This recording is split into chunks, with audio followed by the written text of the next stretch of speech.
Hey guys, Juju22 here, and welcome to a late night edition of the Madden series. And hey, what's up, Chris Clark? And Chris, I'm happy to say that I think I just found a place for you. Well, on the roster, that is. And in fact, before I start, let me go over um, to the rosters. But wait, what's up though?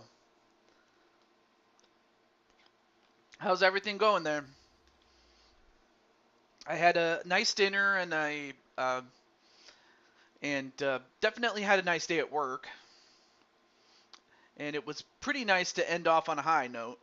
But no, how's everything going there, Chris? And before I go any further, let me retrieve this really quickly. Don't want to forget.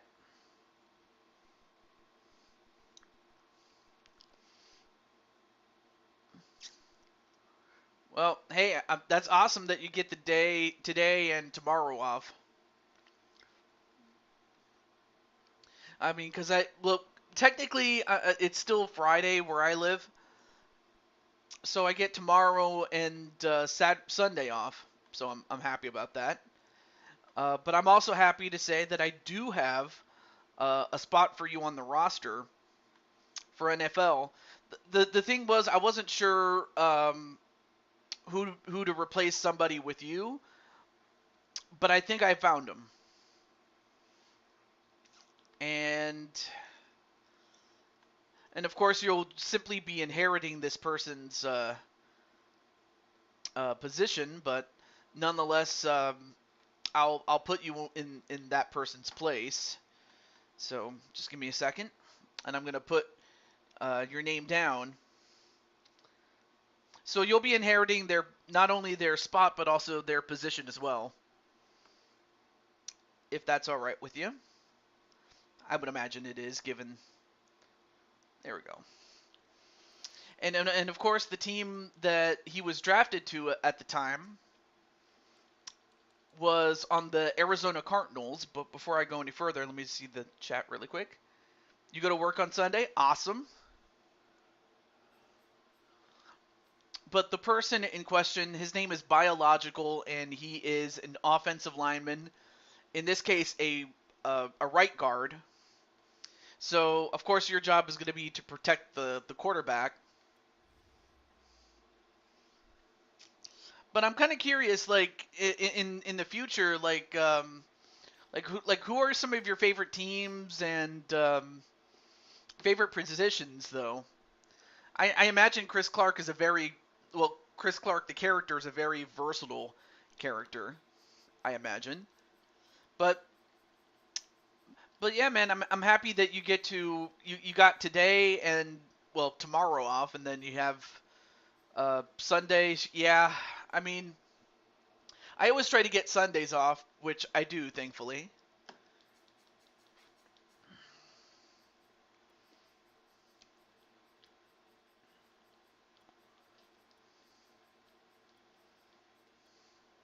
Oh, I should have no, not Clark, Chris Clark. Although, wouldn't it be sad if someone just like seriously? Wouldn't it be sad if someone would have named you Clark? That would have been terrible. But no, Chris Clark.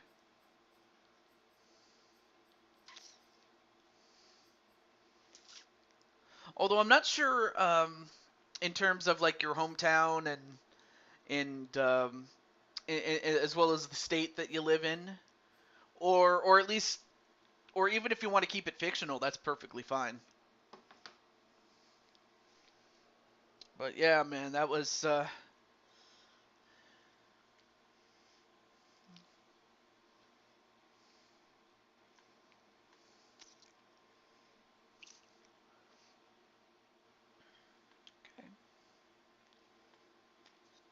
There we go.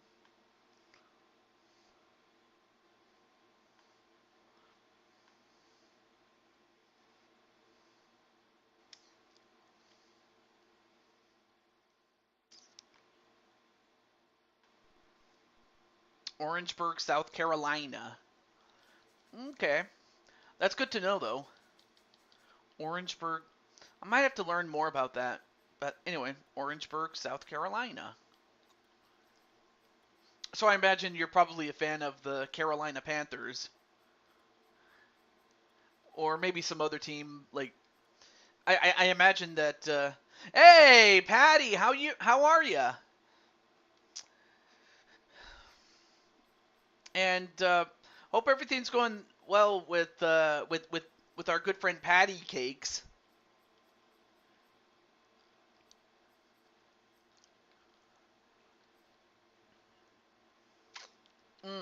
Okay.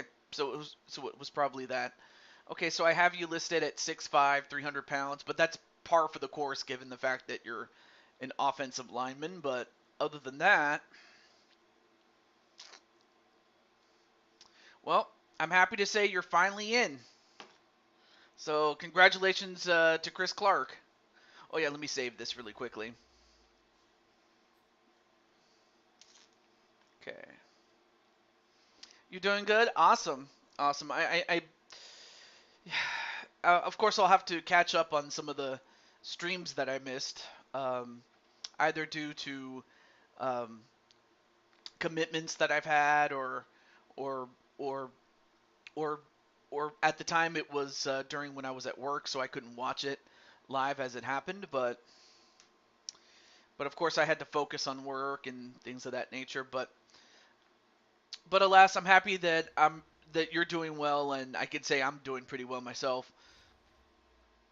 Okay. And the only other reason we're doing this today is, of course, to finish up the first round, or finish up as much as we can in the first round um, before going any further. Okay. So our next, so our next game, we have 6 games left to go in the first round. So we have our next game with the Arizona Cardinals, and they'll be facing off against. Let's see. They'll be facing off against the second best team in the NFC, and that team was the San Francisco 49ers. So it's going to be the NFC West rivalry between these two teams. So let's get to it right now. So yeah, Chris Clark, I want to wish you the best of luck in your return on the gridiron. And also, I want to congratulate Patty on her team winning as well. Okay, let's see. Okay, probably Shadow Knight's asleep, and then the only other person I might let know is my good friend Adrian. Or maybe he's asleep, I'm not sure, but I'll let him know. I'll still let him know.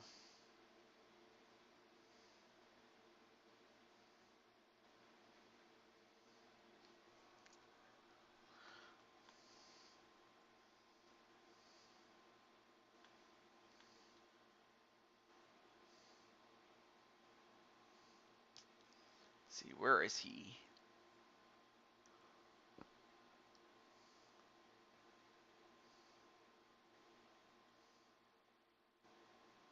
Oh, there he is.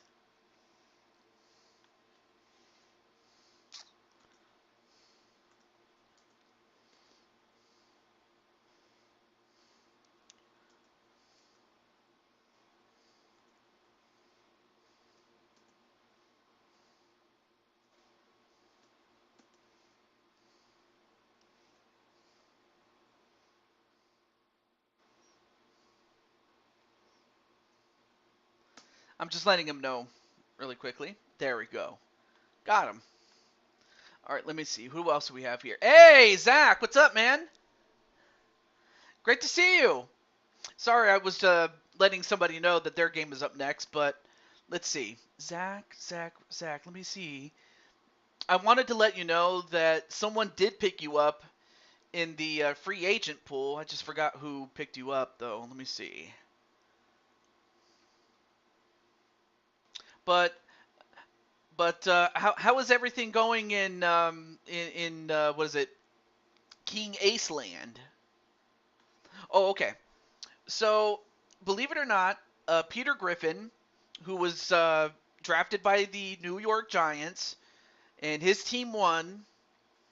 And out of everybody, he decided to take you out of the free agent pool and put you on his team, the New York Giants.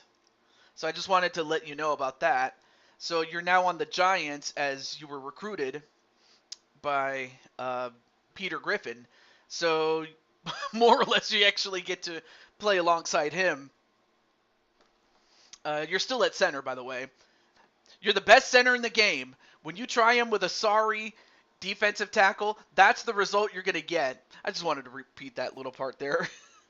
Okay, so up next is going to be the 49ers and the Cardinals, with the Niners having home field advantage with this one. But with that said, let's get to it. But I'm happy that you're doing pretty well, Mr. Zach Walker. All right, so it's 2 minutes as this is the opening round. And obviously it's the late game, so let's get to it. Okay. Looks good? All right, let's get to it.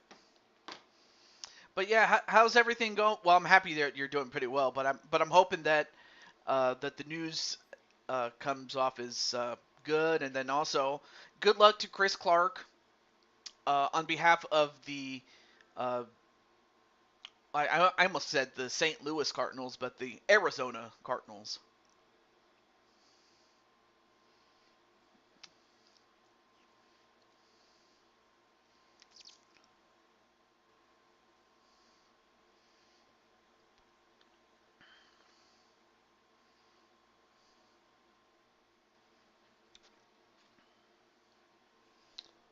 Hmm.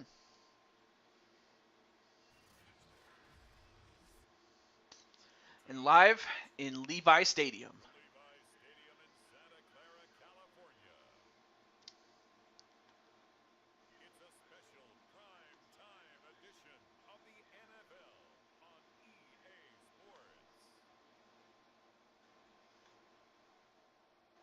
There we go.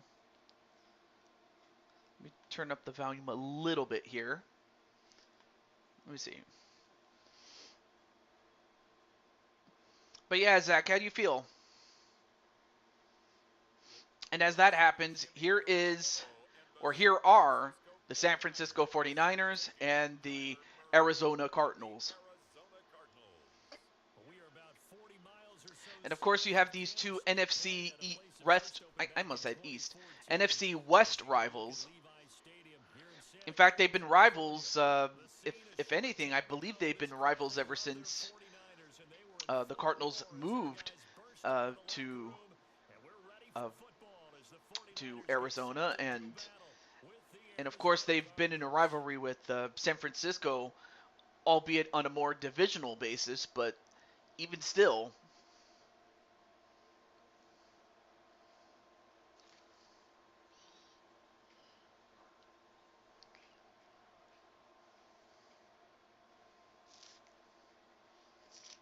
So it all comes down to execution.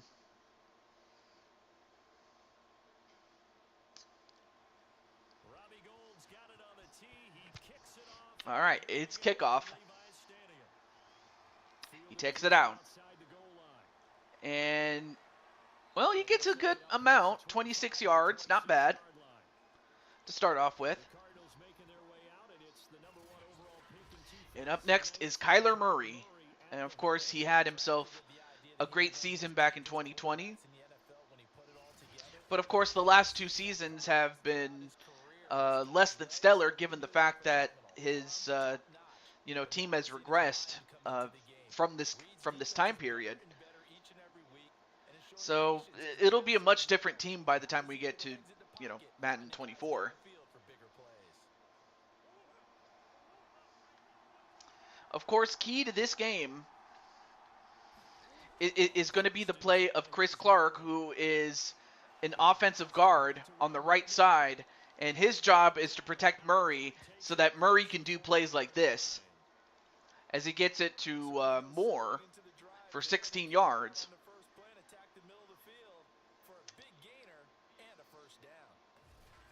And on the flip side, as far as the San Francisco 49ers and their defense, I mean, they're going to need they're going to need a great performance out of cornerback Adrian Chambly.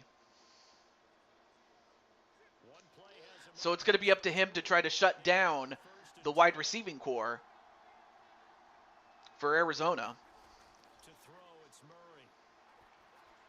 And, well, another great throw. Another great throw. I can't even talk.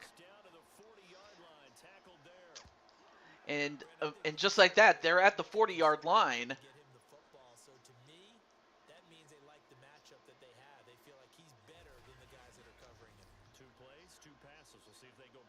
Yep, great throw there.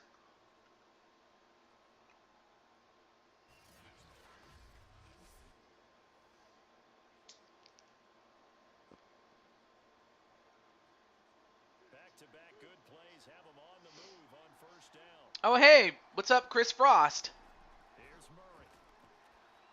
And another completion, and another first down.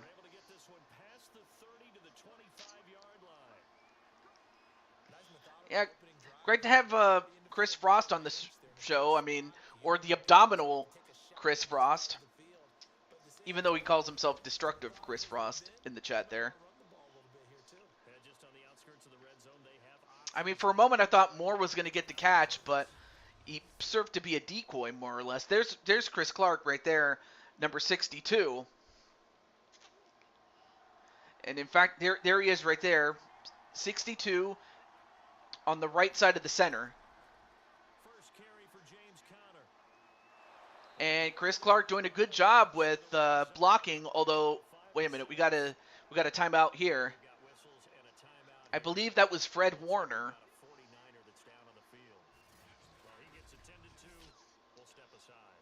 And unfortunately, Fred Warner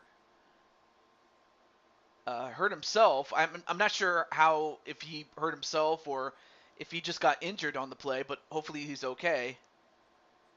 But yeah, they definitely need him, and now it's up to the next guy to step up. But anyway, how's it going there, Chris Frost? Welcome to the late night edition of our show. 2nd and 5.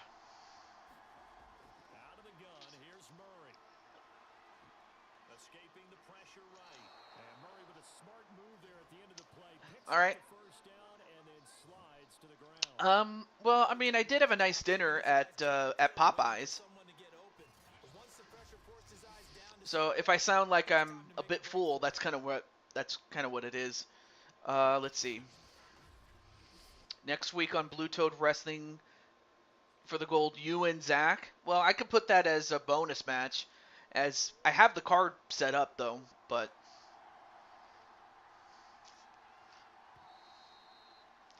Although, and of course you have one Chris, and then you have Chris Clark.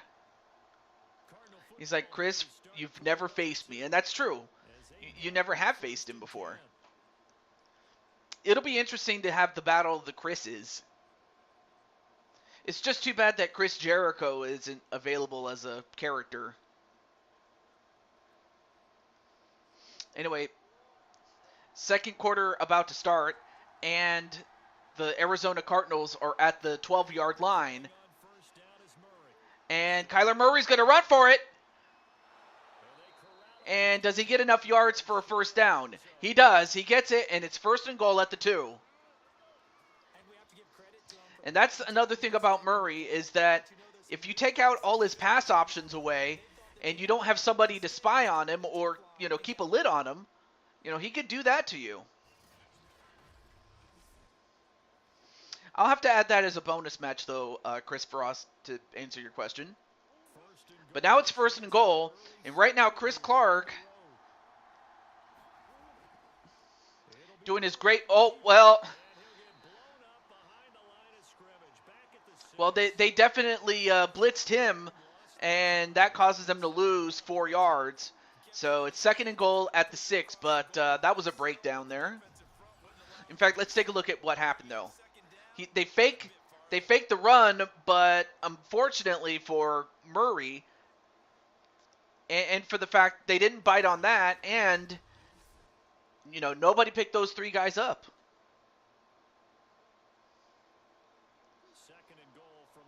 And that was also a sack too. Now Murray is going to make a run for it. And he got it. Touchdown. Kyler Murray for the Cardinals. Oh, there we go. See here. Okay. Let me also turn off my notifications there. My bad. But I will say this, though. Chris Clark did a great job blocking for Murray and protecting him so he could do what he does best. Go down the field and score a touchdown. So great job there, Chris Clark, blocking. But just as much great job for Murray to make it happen with his arm and his legs. And now it's up to San Francisco to respond. And then, well, I guess what he means is he's never fought in, he never has faced you before. And I think he probably may mean just in general, really. But mainly on Blue Toad Wrestling, though. Oh, WWE. Okay, yeah. Yeah, for sure, for certain, you have never fought in each other, as a matter of fact. And that is true. All right, so 1 minute 5 seconds left to go in the first half. And they'll have to start at the 22. Not bad, but it could have been better. And of course, this was when Jimmy Garoppolo was still the starter. Of course, he has been relegated to now the starter for the Raiders. So, of course, by the time we get to Madden 24, we're going to see what that looks like. And I always update every 2 years. I don't want to just get a new game just for shits and giggles. I always do it every 2 years because, come on, man. But we'll see what that looks like when we get to that game. All right, 1st and 10. Garoppolo lets it go, and he gets it. And he gets to the 44, and they call a timeout.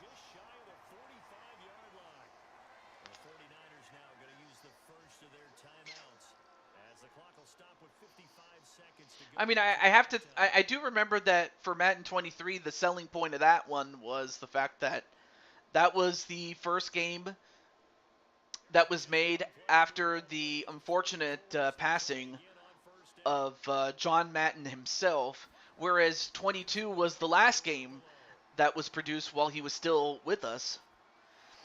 And another reception, and they get past midfield at the 46, and another timeout.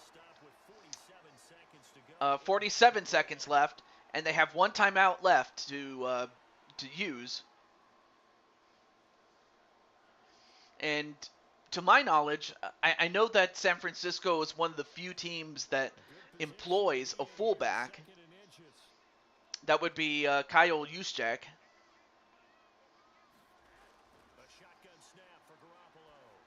And nice deployment of their running back. And for Mitchell, that's 2 receptions for him.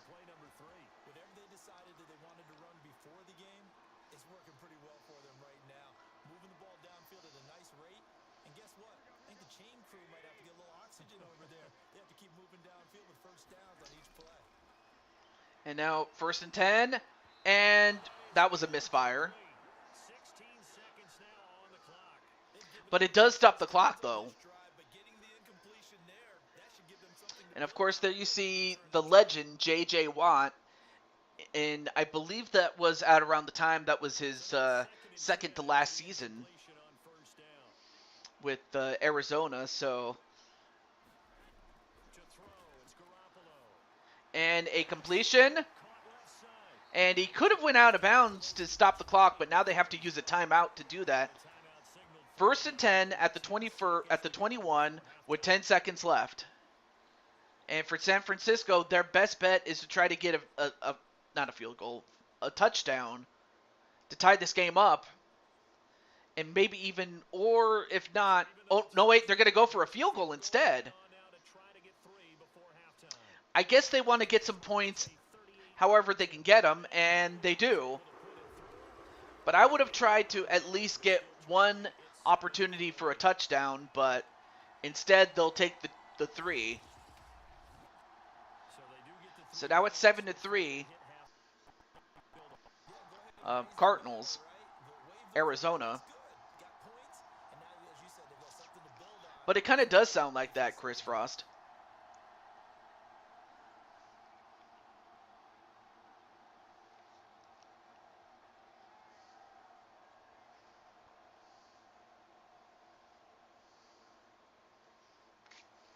So 6 seconds, all that remains of this first half as the kick is away. And they'll, oh, all right, so they'll just take the knee and they'll take the touchback. So they'll start at the 25.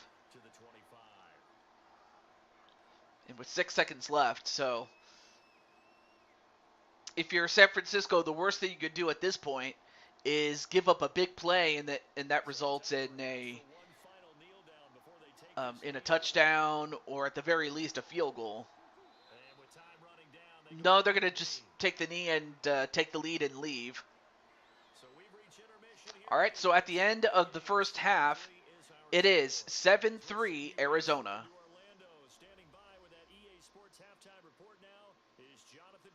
Take it away, Coach. Okay, Brandon, thanks very much, and welcome everyone to this abridged version of the EA Sports Halftime Report. And here you see Murray getting it in for the touchdown. And although Garoppolo did pretty well, unfortunately they ended up settling for a field goal, and that could come back to bite them, but we'll see what happens in the second half. In fact, we're about to start in just a few moments.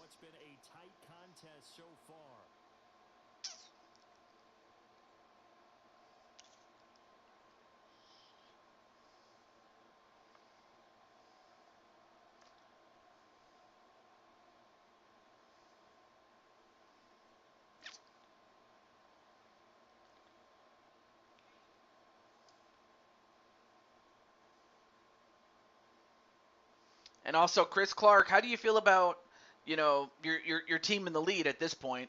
Although it looks like San Francisco is going to get the ball back, so they might have a chance to take the lead right here.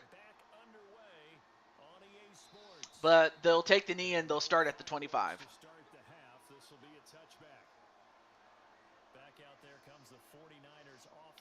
Okay. He says he feels good. Awesome. Well, now it's up to Arizona to make that happen. And, of course, the standout as far as Arizona is concerned, I mean, other than J.J. Watt, of course, is Shadow Knight at defensive tackle. So it's going to be up to, Shadow Knight as far as him trying to stop the run, if not get to the quarterback.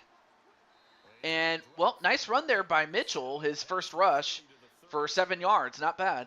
But no matter how they phrase it, staying on schedule, staying ahead of the sticks, whatever you want to call it, 7 yards on first down, that fits the bill.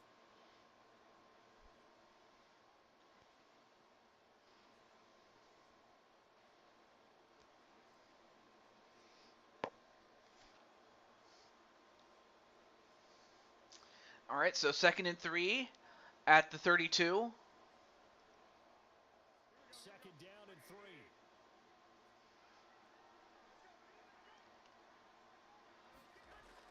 3. And, oh, they faked the handoff. And they get the reception. Nice pass there by Garoppolo. And they got it to Brandon Ayuk. Great catch by him.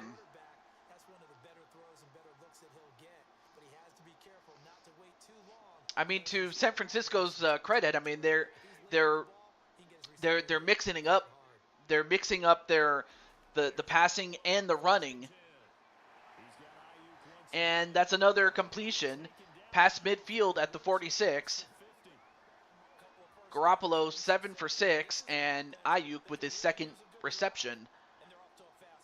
So now I have to think Chris Clark. If you're, if I were in Chris Clark's position, you know, as are the Arizona Cardinals, I probably would be concerned at this point.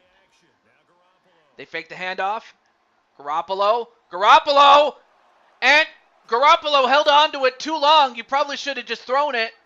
But instead, he took a big sack and a big play by Jones. So congratulations to Jones on getting the big play,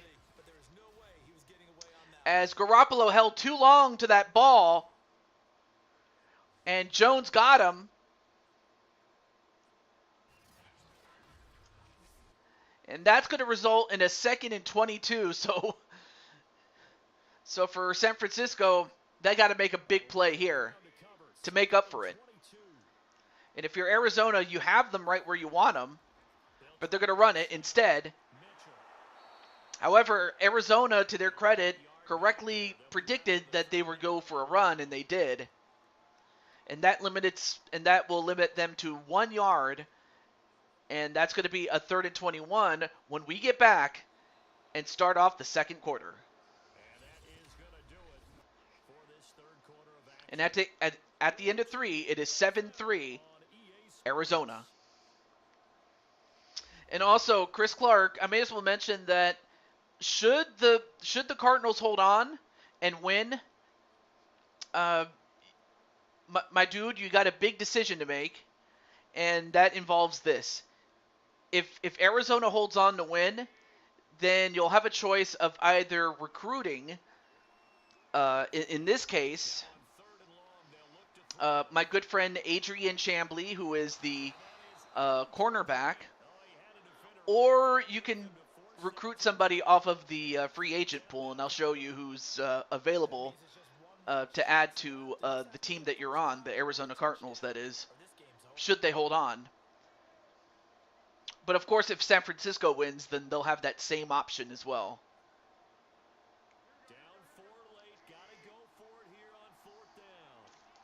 All right, now 4th and 21, they're going to go for it. And they got it. Oh my gosh, that's a huge play. If they don't get that, it's over. But they did get it, and Samuel with a huge catch. And he got it right in the window. And now San Francisco's back in business, and now they're at the 29. And they get another completion. Now they get it to the 12. Oh boy, now if you're Arizona, you got to be concerned now. But on the flip side, if you're San Francisco, you have a chance to take the lead, but another thing you don't want to do is leave too much time on the clock. But you also want to make sure you do score. And wait, did he get enough? He does. 1st and goal. So it's 1st and goal at the 2, as Mitchell manages to power his way to get to the 2-yard line and get the 1st and goal. At this point, the worst thing you could do if you're San Francisco is commit a turnover, but instead they get the touchdown, and now the Niners take the lead with a touchdown reception by Dante Samuel. And now San Francisco takes the lead with 34 seconds left. Now for Arizona, they do have all their timeouts.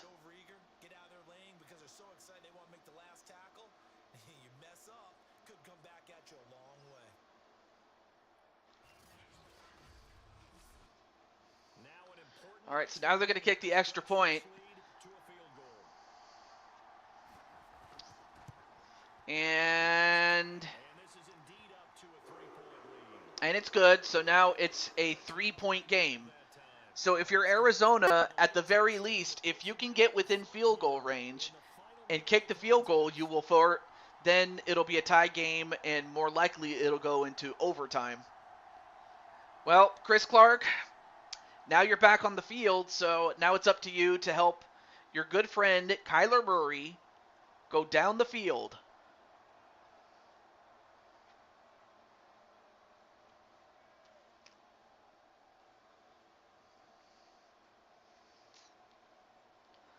And for Chris Clark, as far as him and his team is concerned, best of luck to you, dude.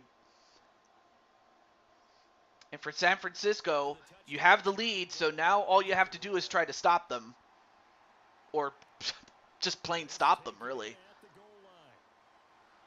And, oh, well, he does get to the 26, so that's not a bad start there.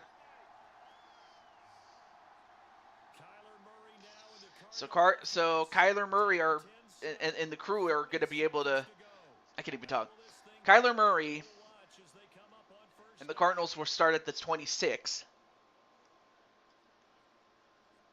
And it looks like Fred Warner, the middle linebacker, is back in, and it's defensive leader.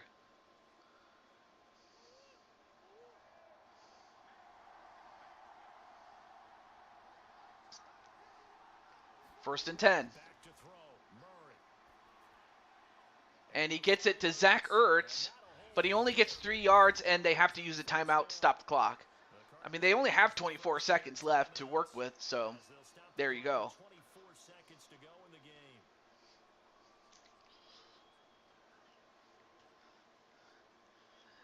I mean, one thing they got to do is they got to get first downs, but they also have to, get receptions, go out of bounds to stop the clock. And that's a missed throw, but it does stop the clock though with an incompletion. But now they're at 3rd and 7. There you see Matt Prater. And the best thing for him, or for him and the Cardinals, is to get within the 47-yard line. Past midfield, so they got to make a big play here.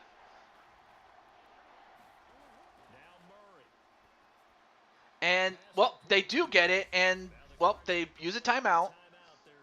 So now they're at 17 seconds, and that was a catch by A.J. Green. Of course, at the time, he was on the downside of his career by this point, but still ever a great player in his own right.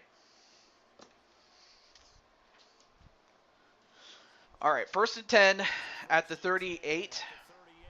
17 seconds left.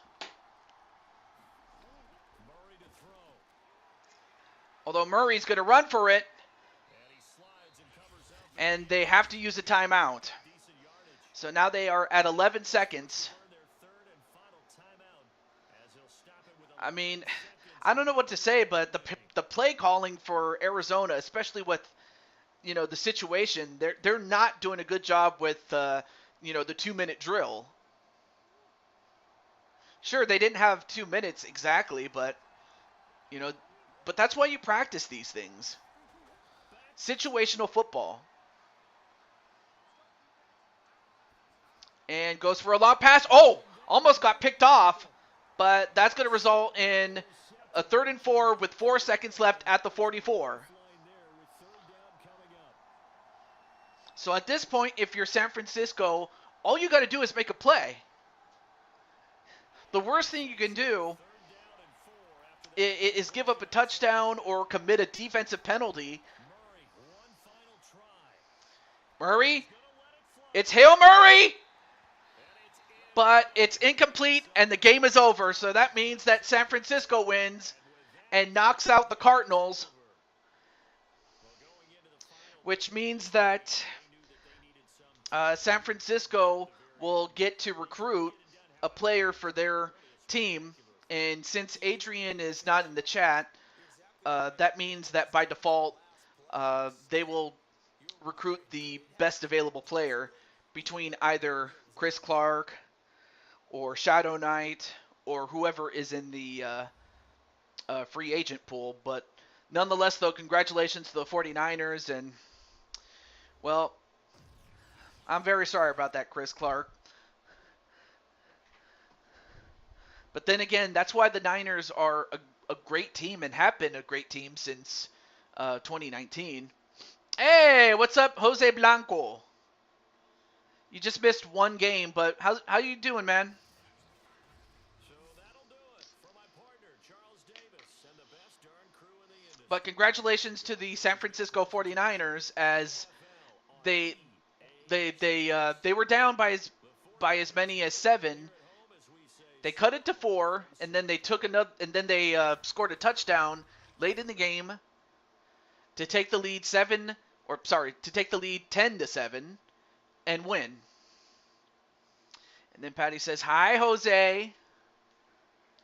But let's take a look at some of the stats, mainly in the case of Chris Clark. Let's go to blocking. And of course, for offensive linemen, they get 2 stats. One is a positive stat and one is a negative stat. In this case, Trent Williams allowed a sack, and that was a sack that almost, and I mean almost, put the San Francisco 49ers on the verge of being beaten, but instead they ended up winning.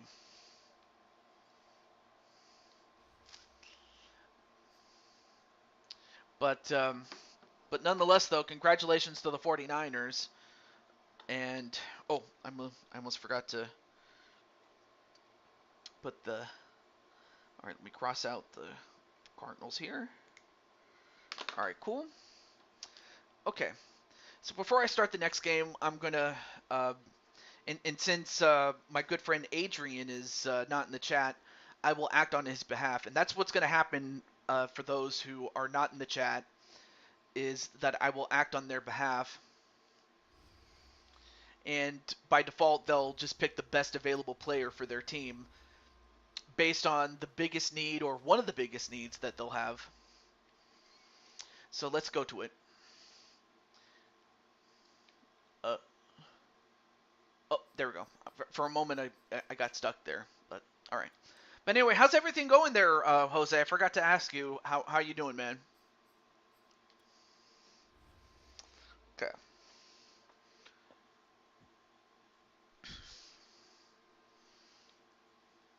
Okay. First thing I need to do is in the case of the Cardinals. Guess I want to go to the 49ers. Well, we'll see. We'll see.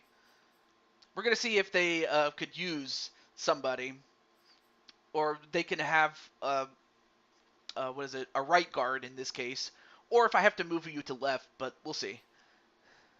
All right, so let me just do this really quickly. Let me release or put them in the free agent pool, both Shadow Knight and yourself. Okay. And then, oh yeah, let me save as always. But that's awesome that you're willing to volunteer there, Mr. Chris Clark. So I applaud that. All right, let's see. What is their biggest need? Oh yeah, let me also update my what is it? Okay, so free agent. Let me update my Excel sheet here. Okay. Okay. So now let's go to the depth chart. This will give me an idea as to what the 49ers will need and what their biggest need is going to be. Okay, Garoppolo. Oh, they have to choose between a strong safety, a linebacker, defensive tackle, or an offensive guard. Okay. Let's see. Do they need an offensive guard? Let's see. Oh boy, they absolutely need one. Well, Chris, it looks like you're going to get your wish after all. As you can see, the overall is 68, and the overall for all my created all the created players is 87. So yeah, I can definitely put you on the Niners then. So let's do it. but saying that, like, how do you feel about now being a part of the 49ers instead?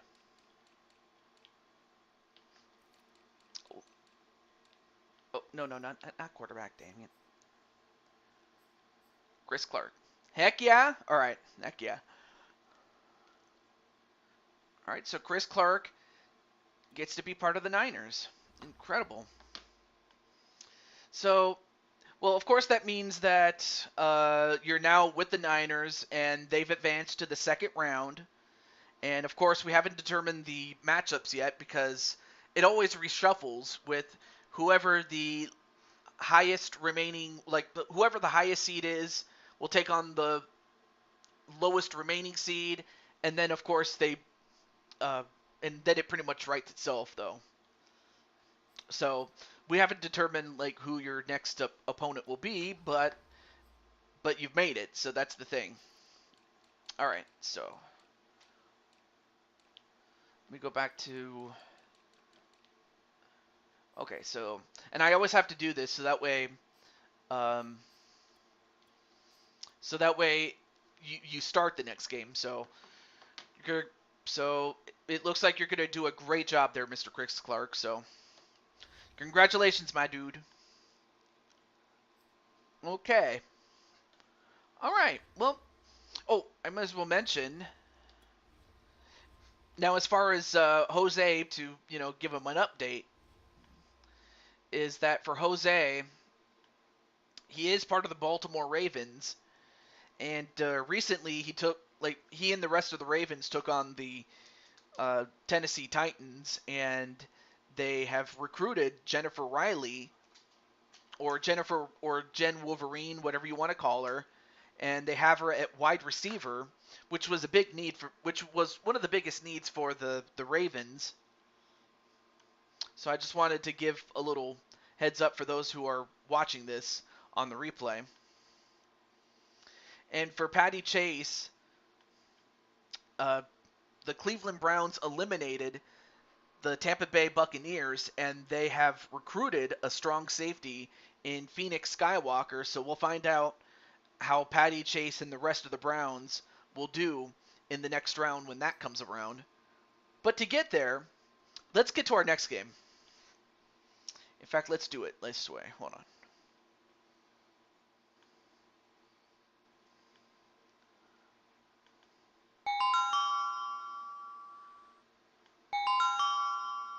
I love that sound effect.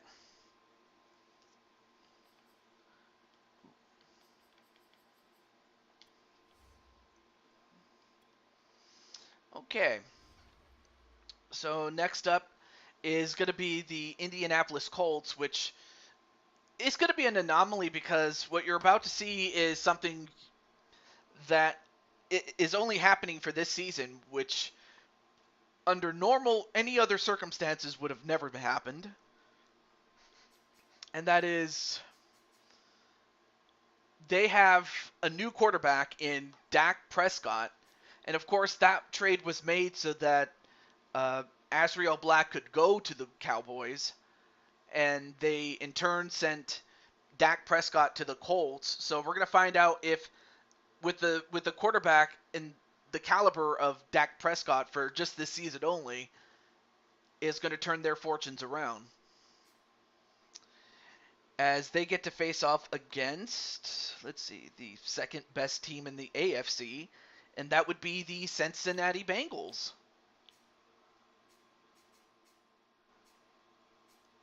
Of course, they have to deal with the likes of Jamar Chase, Jesse Bates, Joe Mixon, and of course, oh, I forgot.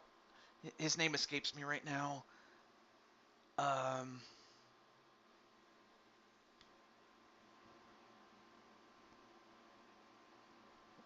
Oh, Joe Burrow. That's it.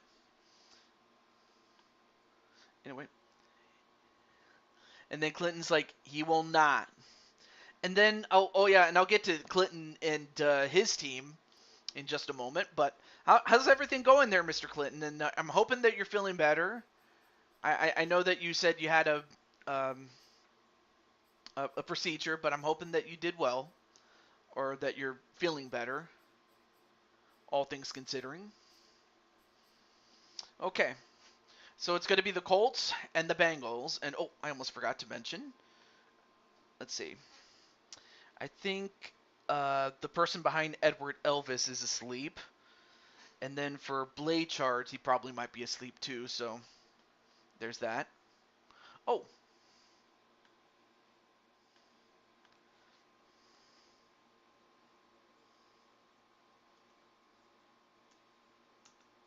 Oh.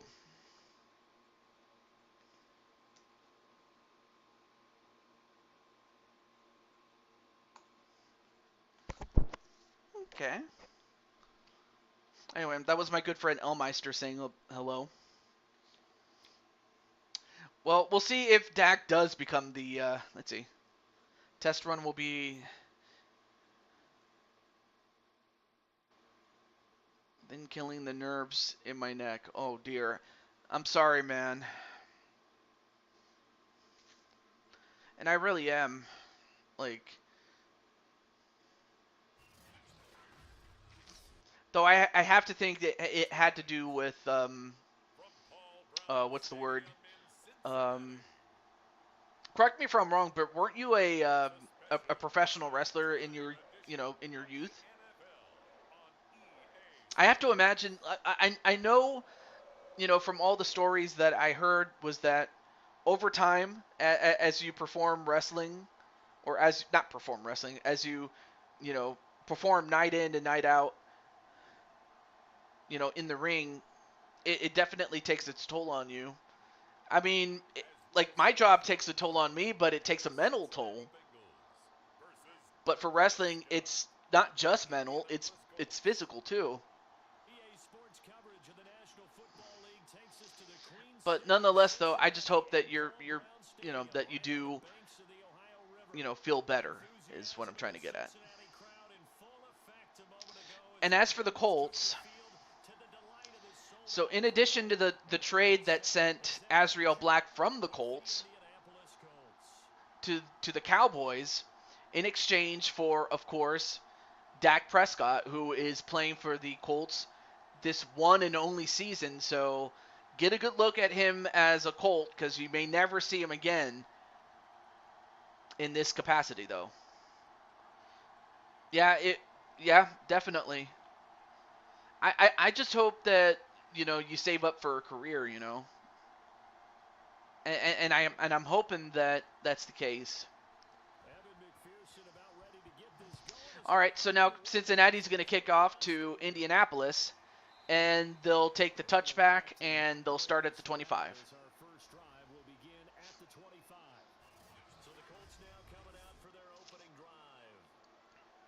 So there you see Dak Prescott in what is his one and only season with the Colts. Now, as far as the Colts are concerned, their star player is a punter / kicker, Blade Charge, as that was one of their weakest positions that they need. And of course, they drafted Azriel Black in the hopes that he would turn their fortunes around, but when he didn't want to play for them, a trade had to be consummated, and that's the result of this. But he does get a completion of 6 yards to start off with to Doyle. And on the flip side, you have, we'll get to him when Cincinnati goes on offense, when we get to that. Anyway, let's see. Do me and AJ have a match for Madden, or who are we facing? Again, I haven't determined that just because, like, every round, I'll always have the highest seed remaining take on the lowest seed, and then the rest of the seeds will fall into place. So until all the games have been played, I can't even tell you who's going to face off against who. So until then, the only thing I will tell you, though, is that you will be facing off against an opponent in the same conference, meaning given that you're on the Chargers, you'll be playing against an American Football Conference team, in that you won't be facing off against a National Football Conference team until the Super Bowl. So, of course, you're not going to face off against teams like the Bears or the Panthers or who else? The Packers and the New York Giants or the 49ers, but you are going to be facing off against teams like Cincinnati, the Kansas City Chiefs, who else? The Jaguars, as well as the Ravens. So those are teams you could potentially be facing off against. Gets the pass off, and though not an ideal situation, but he does get 4 yards on that pass to Taylor, though. Whenever anyone catches the ball and has a head of steam come out of the backfield, it can turn into a big play with missed tackles or he runs through people. But they were right there waiting, and they stopped him for a minimal gain.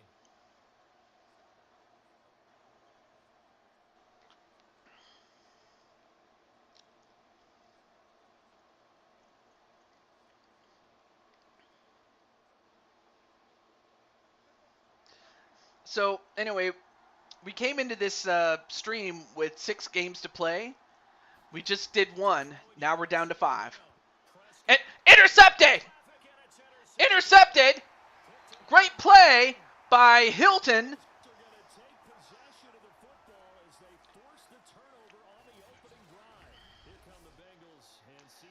And there you see Joe Burrow. And of course that was the season before, Jamar Chase came out and joined the team in 2021. And of course, Chase, Mixon, Bates, as well as Burrow and the rest of the Cincinnati Bengals. I mean, those guys turned that season around and they made the Super Bowl that year. So we're going to find out if they can make the Super Bowl here.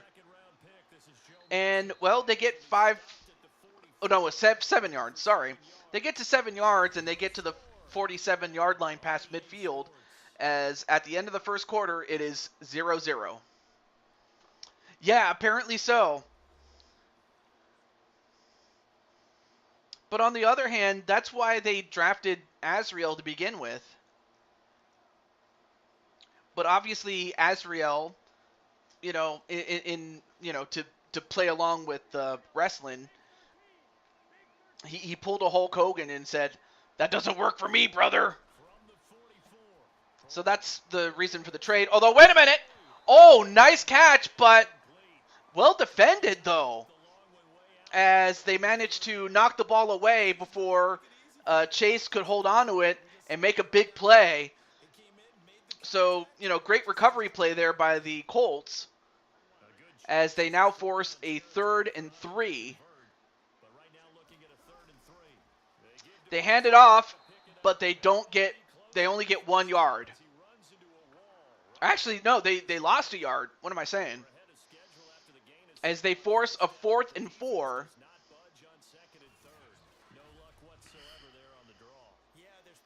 Yeah, unfortunately for the Bengals, they were not fooled.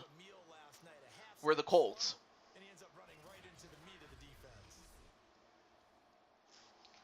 So it may very well just come down to, who can execute on offense better. Because so far, defense has done a pretty good job. And it's also going to come down to the kicking game. And nope, it'll go into the end zone. So yeah, not a bad kick, but it went into the end zone, so they'll start at the 20. All right, so another chance for Dak Prescott to redeem himself. And I almost forgot to mention, as far as the offense for Cincinnati, is that for Cincinnati, their offensive tackle is Edward Elvis. Of course, that would be the... Of course, he's better known as the brother to the great Emily Elvis, who, of course, is the created avatar of one Arkham 500. And, of course, tomorrow he's going to be doing a show. And I believe he's going to do his show at around 1 p.m. Eastern, and I'm definitely looking forward to that. So I just wanted to give him a plug for that. Okay, so now it's 2nd and 3. Let me catch up on the chat really quick. And we'll see if Dak has made any adjustments, as well as the coaching staff for the Colts, given the fact that, well, this is their one season with him. Well, that time he got it to his own guy, and a timeout used up. 1st and 10 to T.Y. Hilton, 14 yards. 25 seconds left at the 41.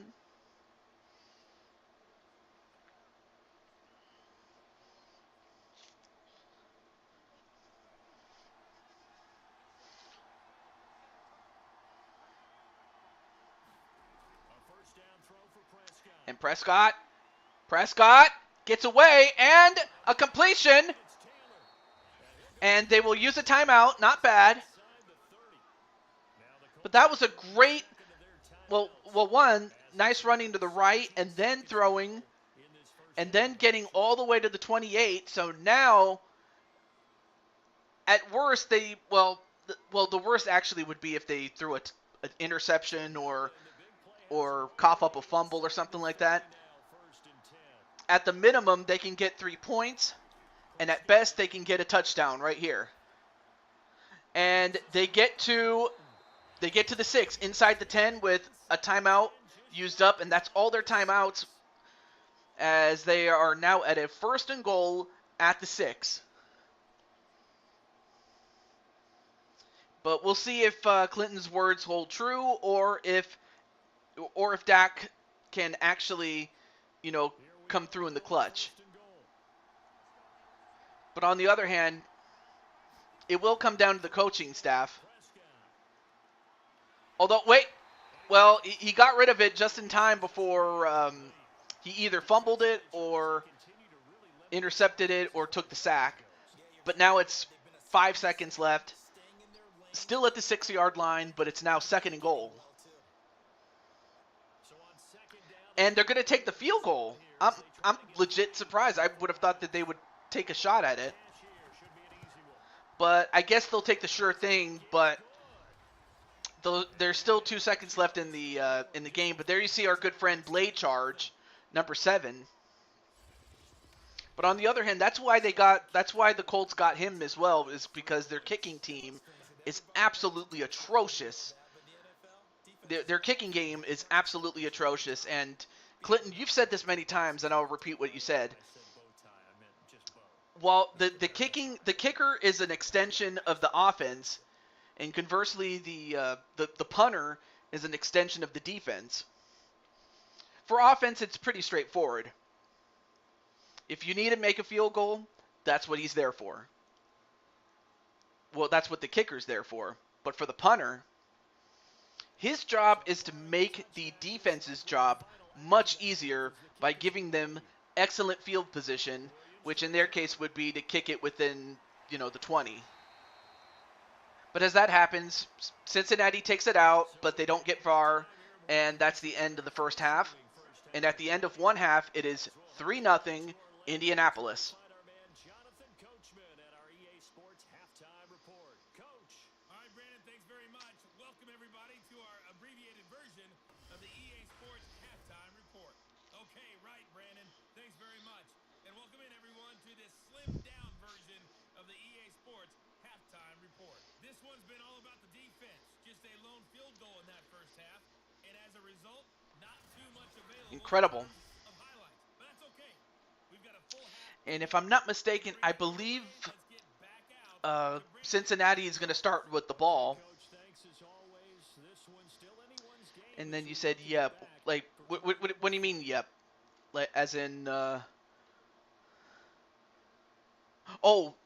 from what I said about kickers and punters being extensions of offense and defense respectively. Yeah, that is, yeah.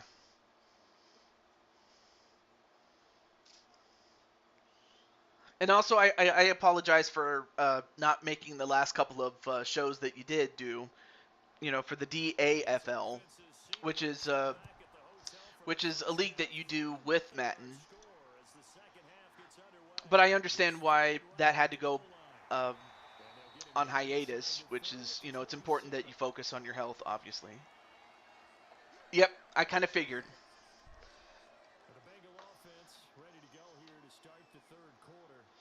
Okay, so now Cincinnati will start at the 27 as we were talking about that. They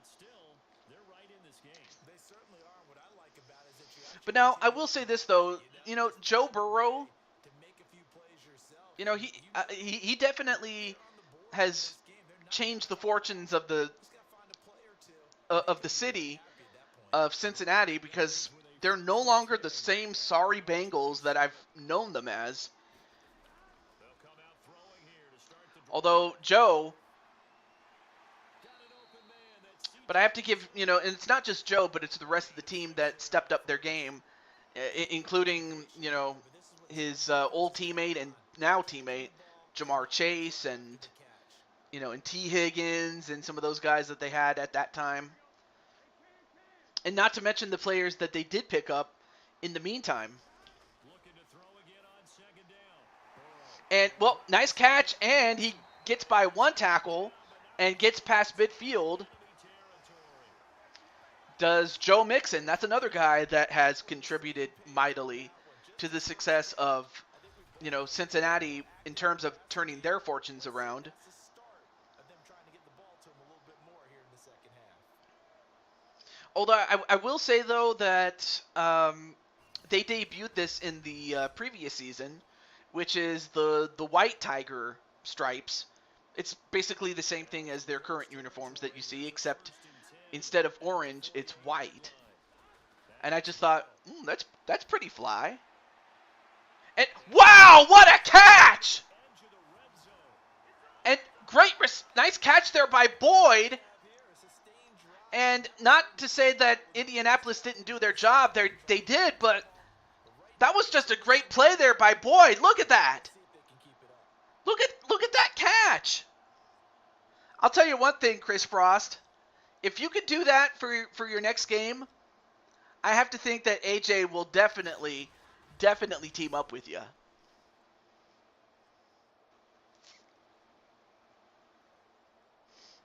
That and trying to stream from a tray table would suck. Wait, what do you mean by that? Anyway. And they get another... Yeah, that was a great catch, though. And that was, though not as great of a catch, but still a solid catch nonetheless for 15 yards. As they are now first and goal at the 5-yard line. And Cincinnati has a chance to take the lead if they manage to cash in.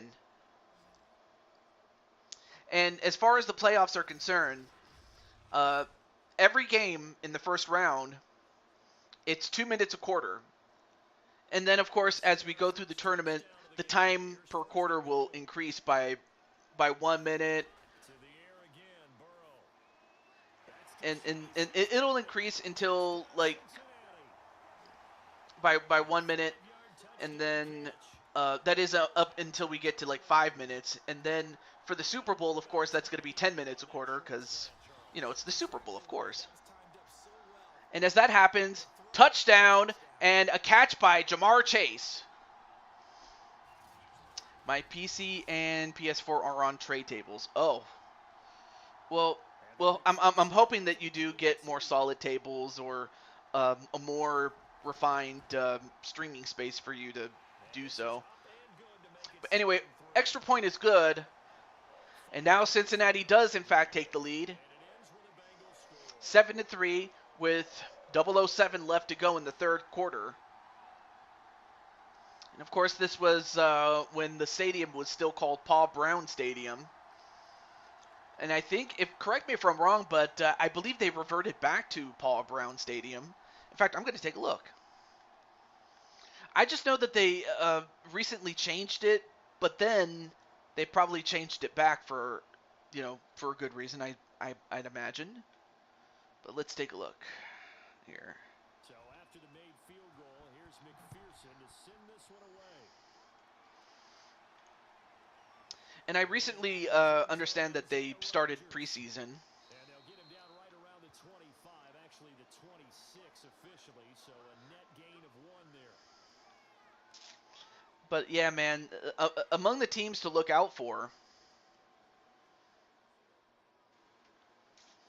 I'll be interested to see like how the the Lions will do, and also some of the other teams like also the Colts. Like, are they going to finally turn their fortunes around?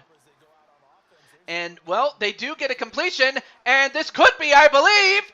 Oh, almost got it, but they got all the way to the 25 past midfield. That's a great play to end off the quarter.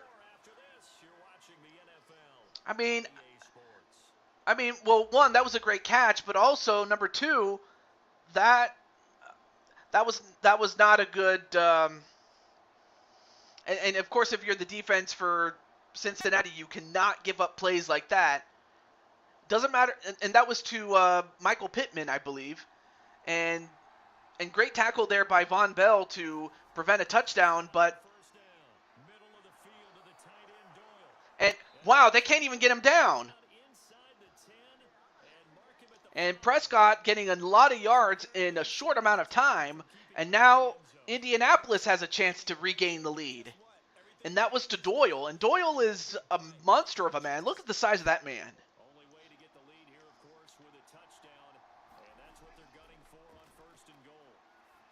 And intercepted!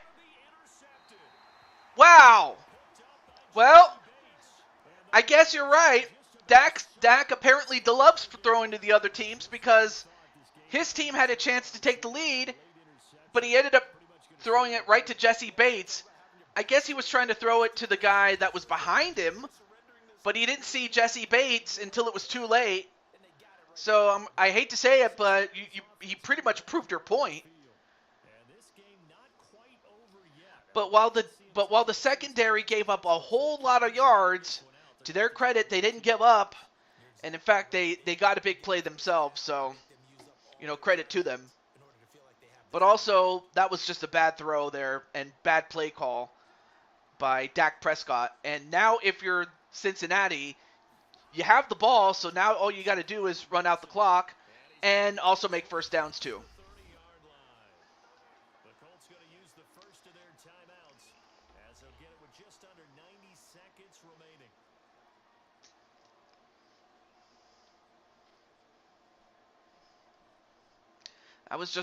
That was just amazing, though.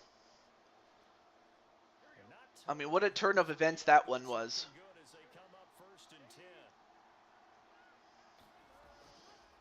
They run it again, although that time they only get 1 yard. But they're trying to run out the clock. But of course, they're also trying to get the Colts to use up their timeouts. As well.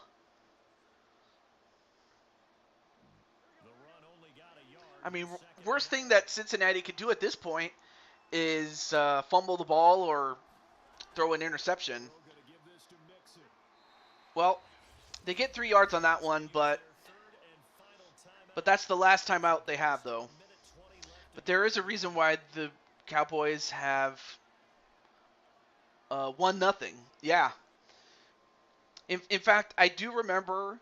I went to my. Actually, no, it was at one of my aunt's house. But that one of my uncles is a big Cowboys fan, and well, that was a rare miscue there, as Joe Burrow ended up getting sacked.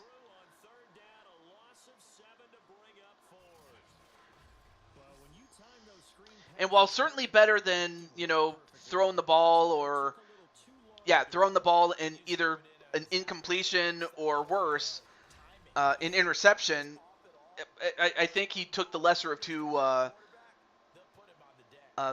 two pains, and instead just took the sack rather than throw the ball and possibly get intercepted and give them short yard fieldage or short field. You know what I mean. But instead, they do get the ball back, and they have 36 seconds left to do it. I mean, Prescott, he was 5 yards away from taking the lead, but now he's got to start all over again at the 28-yard line. But now he only has 36 seconds left, and he does not have any timeouts to use. So he's got to make plays. I mean, to Dak's credit, I mean, he did win a playoff game, albeit it was against a now past his prime, Tom Brady. And not to mention the fact that that team was a shell of what it once was. Even just 2 years prior. So while the Cowboys won a game that they were expected to win, of course they fell against the 49ers, but that wasn't a surprise. I mean, of course that was a bad throw there by Prescott, but it does stop the clock though.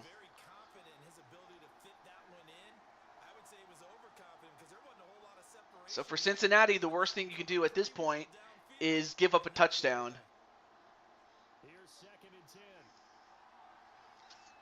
And it looks like they only have 3 guys at the front. Oh, he's going to launch it. And nope, incomplete, and that's the end of the game. And for the Colts, they were right there. They were right there, but they blew it, and mainly it was Dak who blew it for them. Even though they didn't finish it off, you're exactly right. They took us down to the last play. You're wondering, could it happen? Possibly. And for the Colts, they lost it in the first round just like they did the last time that they were in the playoffs, which was the 2021 season. Correct me if I'm wrong, but I believe it was either that or was it 2020? No, it was 2020, I think. Yeah, it was 2020, and it was against Buffalo, and that was the last time that the Colts were in the playoffs, IRL. And just like here, they lost in the first round, and they lost to the Bengals. I mean, of course, the Bengals are no slouch of a team. I mean, obviously, when it comes to the Bengals, they're not the same Bengals that they were in the 90s when they absolutely stunk. And sure, they're not the Bengals that they were in the 80s either, but they don't need to be. They're just a very solid team. And one day they will win a championship. Only thing is, I don't know when. But they have as good of a shot to do it as any team. But let's take a look at some of the stats before we end off this game. And so we're going to look at Edward Elvis, who is an offensive an offensive lineman, but no stats available. And let's see, punting. Well, Kevin Huber had 2 punts, but otherwise he did a great job for his team. But for kicking, Blade Charge was, of course, responsible for a field goal made. So obviously, of course, Blade Charge wasn't the reason that they lost. The reason they lost, of course, was Dak Prescott. Which, again, does not come as any surprise whatsoever. But for the Colts, they're eliminated. Okay. All right, let me make sure I don't forget. Okay, so the Colts get eliminated. And I still find it amazing, though, that the Broncos did beat the Buffalo Bills. But then again, they had Clinton, and they had Mike Wasson on their team, so obviously they and of course Clinton's team also did recruit Triple Beat at left offensive guard. So I will say that Clinton did a great job when it came to recruiting. So I'm gonna give you that, Mr. Clinton. That being said, since the man behind Edward Elvis isn't in the chat, I will act on his behalf. So let's find out who he's going to take. and by default, he's going to take the best player available to add to the Bengals. So let's do that.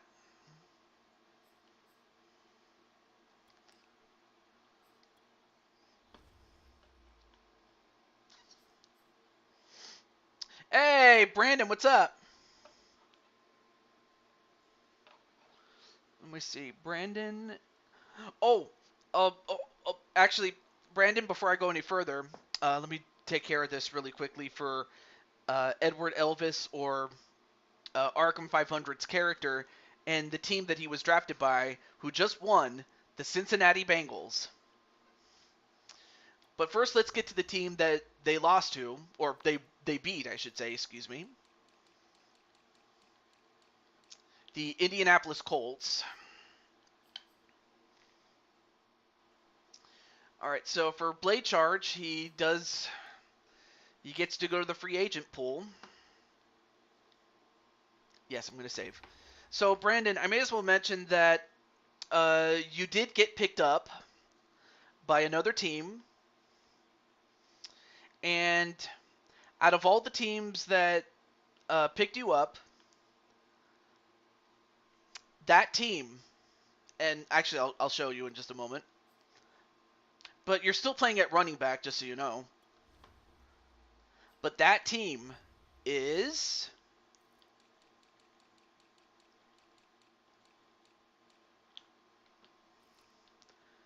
the Kansas City Chiefs. So now you are on the same team as Mahomes, as well as Travis Kelce and all those other guys that recently won the Super Bowl IRL, and of course won last season's Madden Super Bowl as well. But that's a scary thought because now they have you. Because before then they had Clyde Edwards-Helaire, who's okay, but he's just not. But he's just not at where he needs to be, or at least he wasn't at the time that this game came out. But for the Bengals, let's find out who they're going to take. Okay. Oh, I almost forgot to update this. How stupid of me. Okay. Okay, so they can choose between a defensive tackle, a linebacker, strong safety, a guard, or a punter slash kicker. So let's find out what they'll need mostly. What their biggest need is. And that's also the twist of this particular season, and this season only, is that if you win, you get to recruit the team. You get to recruit the player that was playing on the losing team, or recruit somebody from the free agent pool. For those who are just watching.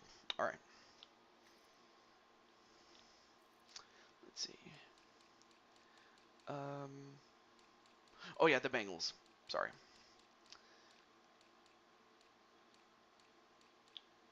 Okay. Let's see. Quarterback. All right. So it looks like I'll start with guard. Okay, so we have a left guard. Maybe.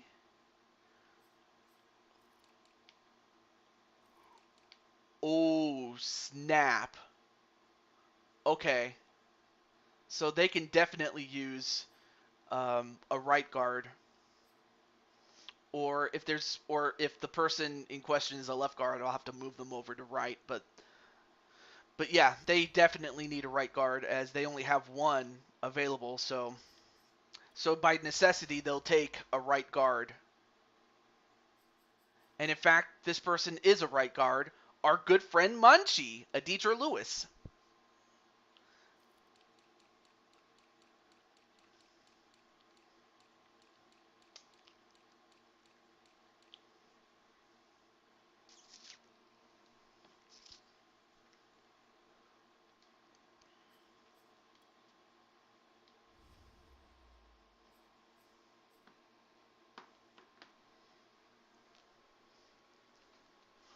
Okay. Well, looks like the Cincinnati Bengals are going to get strong, especially at the right guard position. And they'll need it, especially against the more top line teams as we move forward.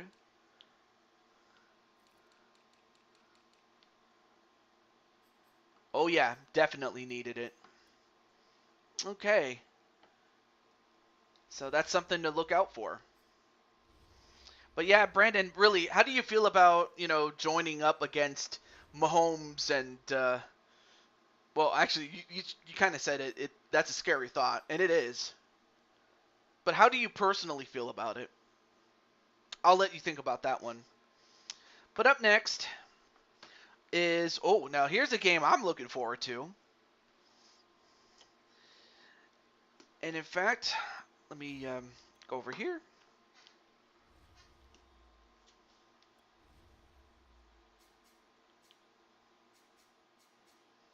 As it features on the road the Raiders.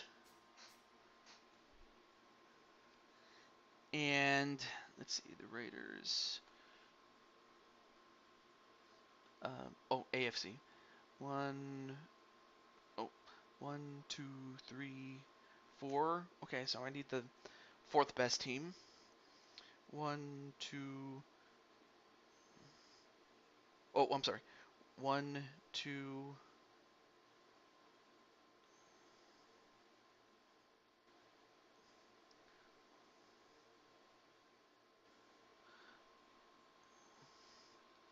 Wait.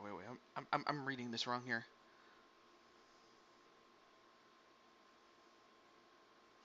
Oh, I'm looking at the wrong teams. Okay, I'm sorry. Four. One. Oh, sorry. One, two, three, four.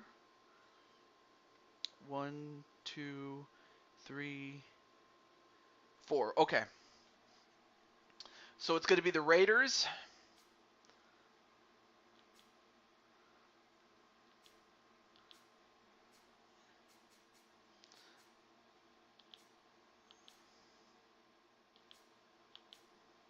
Against the Jacksonville Jaguars.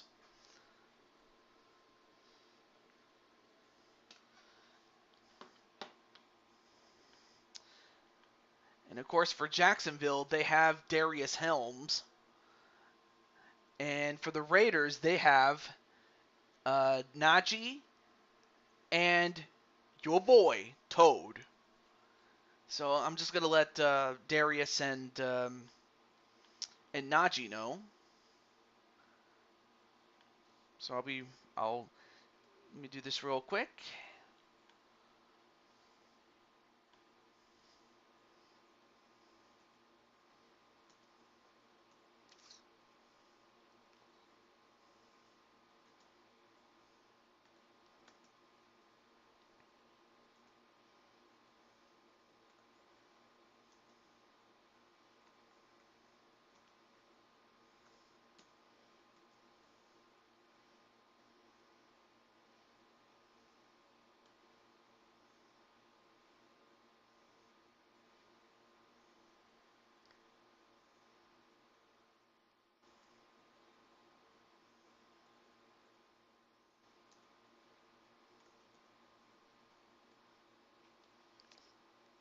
Okay.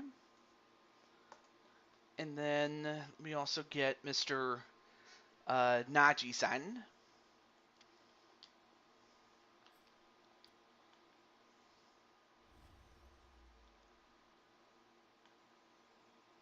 All right, let me check up here. Okay, cool. I just want to make sure I catch up with the chat.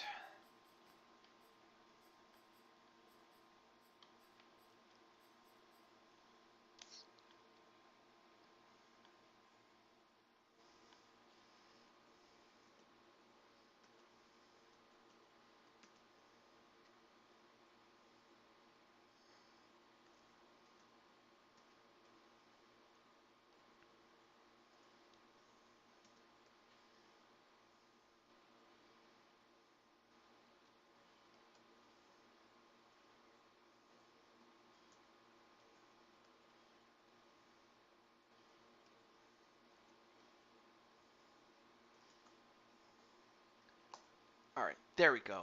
Got it. Okay.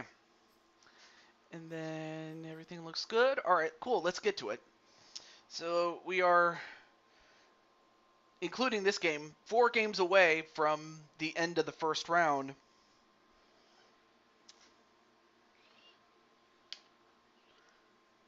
So on one side you have, for the Raiders, Najee and me, TJ Toad.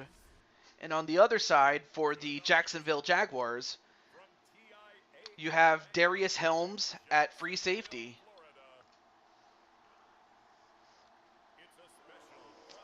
And even though this team, as far as Jacksonville is concerned, was during um,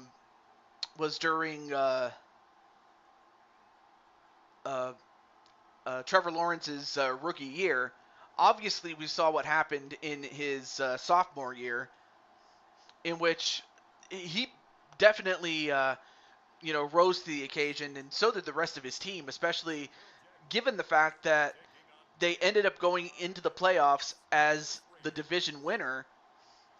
And in fact, really, that was really the only way they would have made the playoffs, was through the division. But I don't think any of us thought that they would be able to beat the Titans. But fortunately for them, the Titans just ended up falling off a cliff, and they never recovered. And as a result, Jacksonville made the playoffs, and they won a playoff game against the San Diego Chargers, or not San Diego, Los Angeles Chargers. Although they should have stayed in San Diego, honestly. I mean, I really feel bad for those in San Diego, as, they lost their team. There you see me, your boy Toad.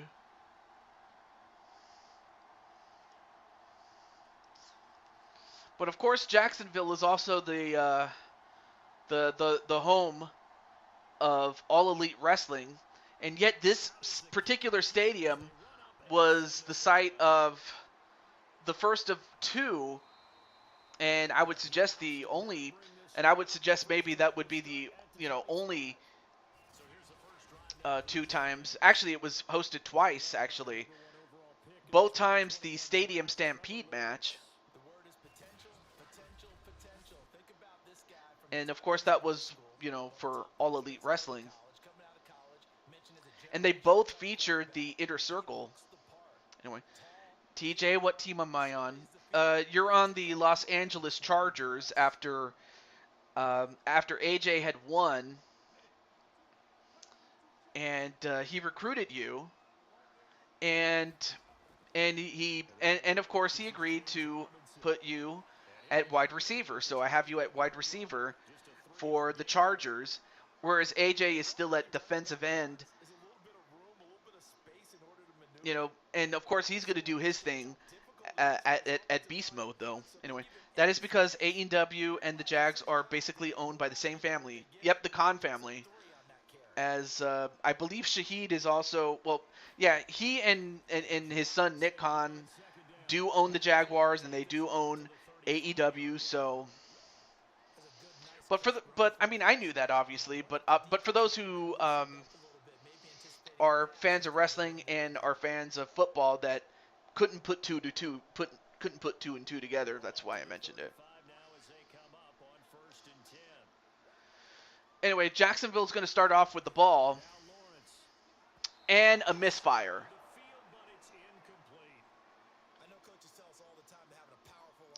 And for the Raiders, they have a strong safety on defense with Najee.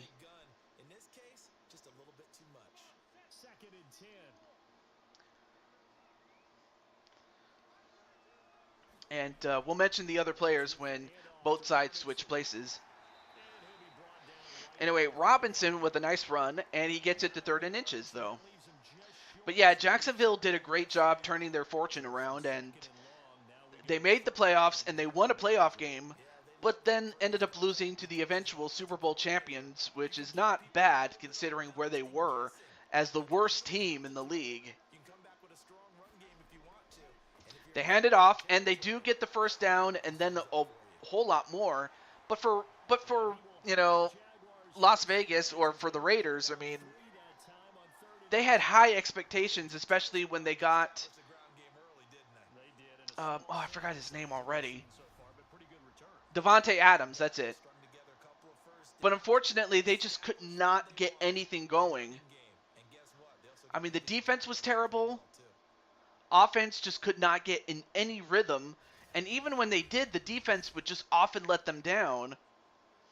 Or offense would just shoot themselves in the foot. I mean, it was like they found so many ways to lose, it was not even funny.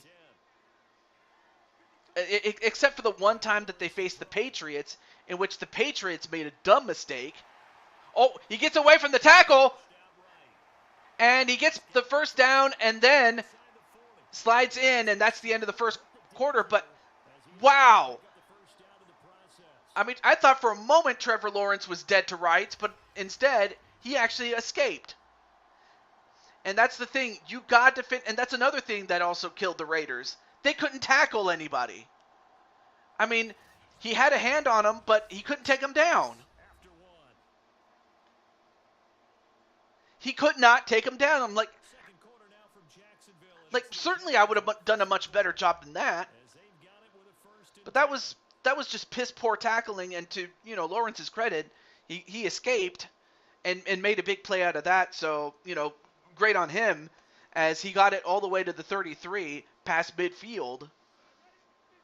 But of course, Trevor Lawrence is not known for his running. But he didn't see anybody to pass it to, so that's why he just ran with it. And he did. Okay, so 6 yards on that play. 2nd and 4 at the 27. Nice catch there by Hyde. But yeah, just underperformance is really what I could sum it up as. But, of course, the highlight of their season last year was the Las Vegas lateral. If you type in Las Vegas lateral, you'll know what I mean.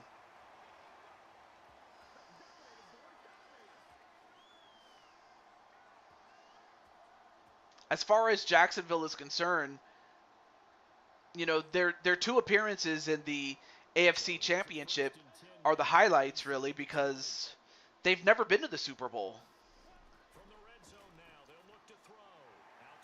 And then as far as, you know, the Raiders, obviously the highlights for them are the 3 Super Bowl championships that they won. But that was a long time ago. And the last time that they were in the Super Bowl, that was back in, you know, that was for the 2002 season, I believe. Yeah, that was for the 2002 season. But they end up losing to the Tampa Bay Buccaneers. And, of course, that was when they were coached by their former coach, John Gruden. And really, ever since that Super Bowl, the Raiders were never the same. And in fact, they still haven't been. They still haven't recovered, really. I mean, they've made a couple of playoff appearances here and there, but they have never had any sustained level of success. Though you could probably say the same thing about Jacksonville. However, Jacksonville does take the lead with a reception to Austin, though obviously no relation to Steve Austin, obviously. Stone Cold. And also, nice pass there by Lawrence. You know, just subtly faking it one way, you know, to the right, but instead going down the middle, and he got it to Austin. So, great play there by Jacksonville. And the extra point is good, so it's 7-0 Jacksonville. And it took 10 plays, 75 yards, and 3 minutes and 2 seconds to do it. So now it's up to Carr. And of course, the next time you see the Raiders, you'll see Jimmy Garoppolo as the quarterback. Lukewarm Aaron Boston is all elite. Wait, who's Aaron Boston?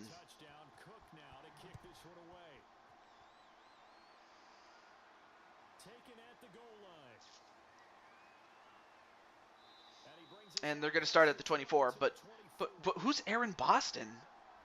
Like, okay, so I know who Hot Stuff Eddie Gilbert was, and I know who Stone Cold Steve Austin is.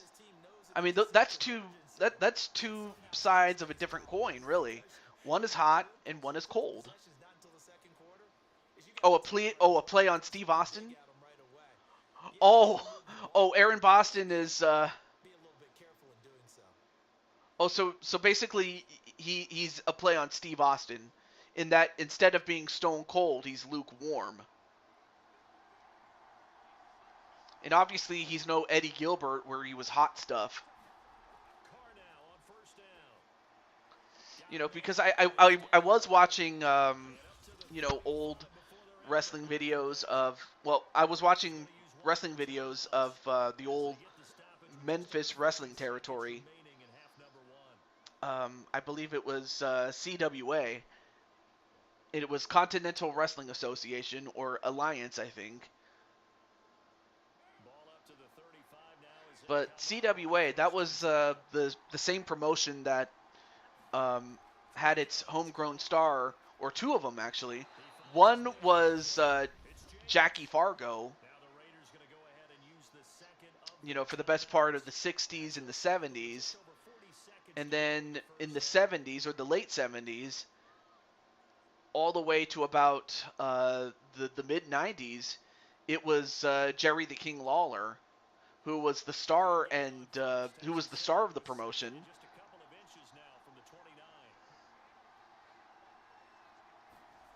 Although second in inches for the Raiders, and they do get a big play, and they get it to the 35-yard line.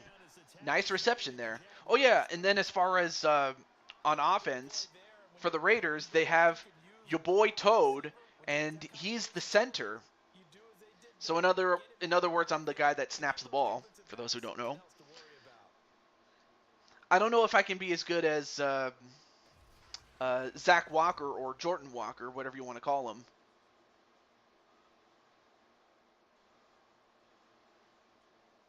But at least I'm doing a great job in protecting David Carr. And on defense, for Jacksonville, at free safety, is Darius Helms. Although he gets away, and he got to the 2-yard line, and they do call timeout, and for good reason. I mean, they would have had to. That was the best play that they could do, but now it's Jacksonville that's making the mistakes, including, poor tackling. And, to the Raiders' credit, they take advantage, and they nearly got a tying score. Carr gets it in. Touchdown, Raiders. And it was Darren Waller, and that was before he left the Raiders. But hey, what's up there, Najee-san?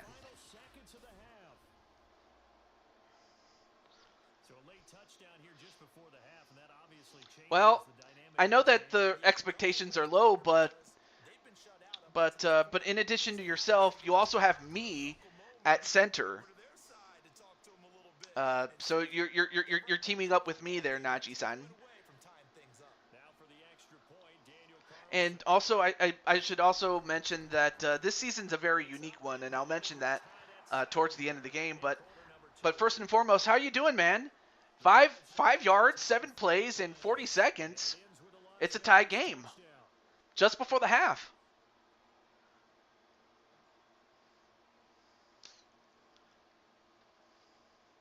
Yep, there you see me.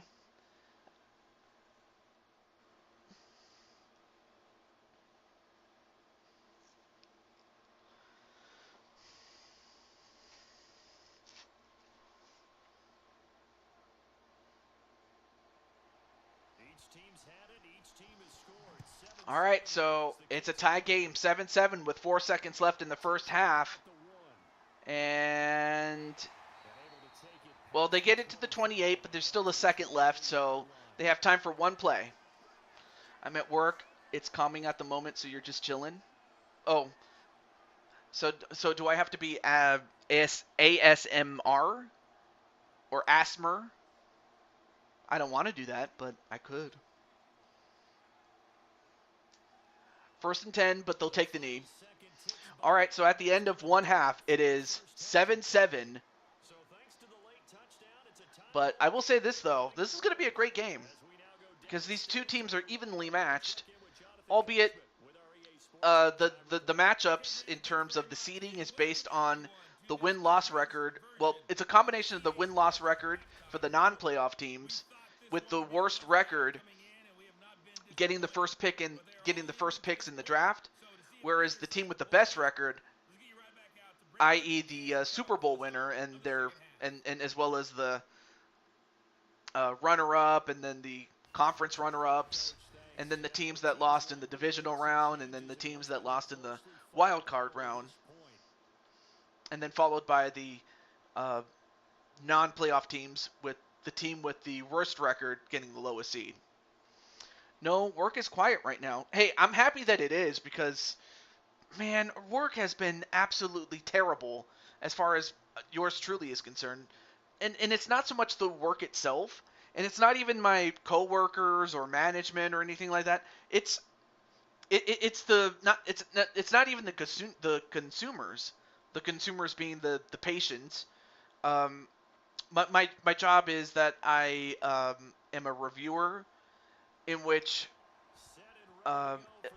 basically it's I'm a reviewer of applications for doctors to ultimately get licensed in California. So that's my job. But it's really the applicants that or the number of applications that I have to deal with. So it makes it anything but quiet. It's a madhouse. It is getting better, but it's still a madhouse. But for you, I'm happy that work is quiet. So if anything, I'm happy that that's the case. Okay, so now the Raiders have the ball to start off with at the 27. Gets by one guy, but Jacobs just could not make anything happen, and to the credit of Jacksonville, they got him, and they got a tackle for loss of 1 yard.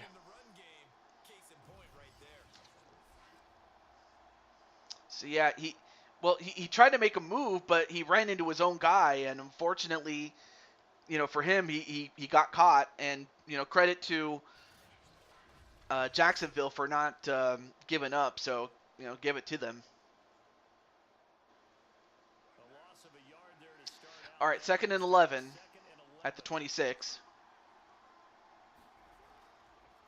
They hand it off, and this time they get some positive yardage. They get 3 yards, but now it's a 3rd and 7.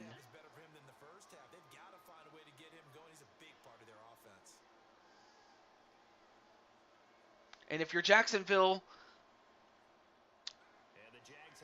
it then comes down to, do you expect a run or do you expect a pass? You have to expect a pass, and it looks like that, and it looks like that's what it is. And does he get enough yards? He made the catch, and he does make just enough for a 1st down. And for the coach on the other side, he's not very happy with the fact that they let the man open, and all they had to do was make a play before he got that 1st down, but instead it continues. And for the Las Vegas Raiders, I mean, that's exactly what they need. Though I do miss the fact that they are not in Oakland anymore, though. I'm not going to lie. And, well, they do get a reception, and they get 6 yards out of that. And for the Raiders, the best thing they can do is, as long as they keep possession of the ball and ultimately score a touchdown, they have this. But the worst thing they can do is throw an interception, cough up the ball, or just not make any progress at all. And, well, he hits the open man, and he gets past midfield to the 45-yard line, as that's the end of the 3rd quarter. and the Raiders are on the doorstep.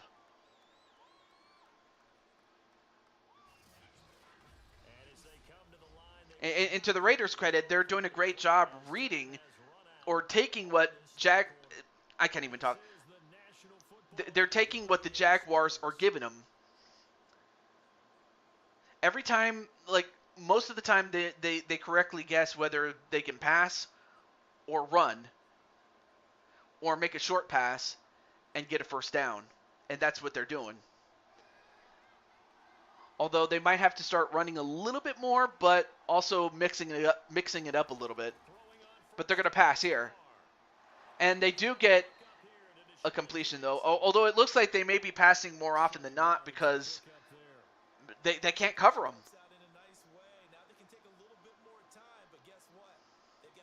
So 2nd and 3.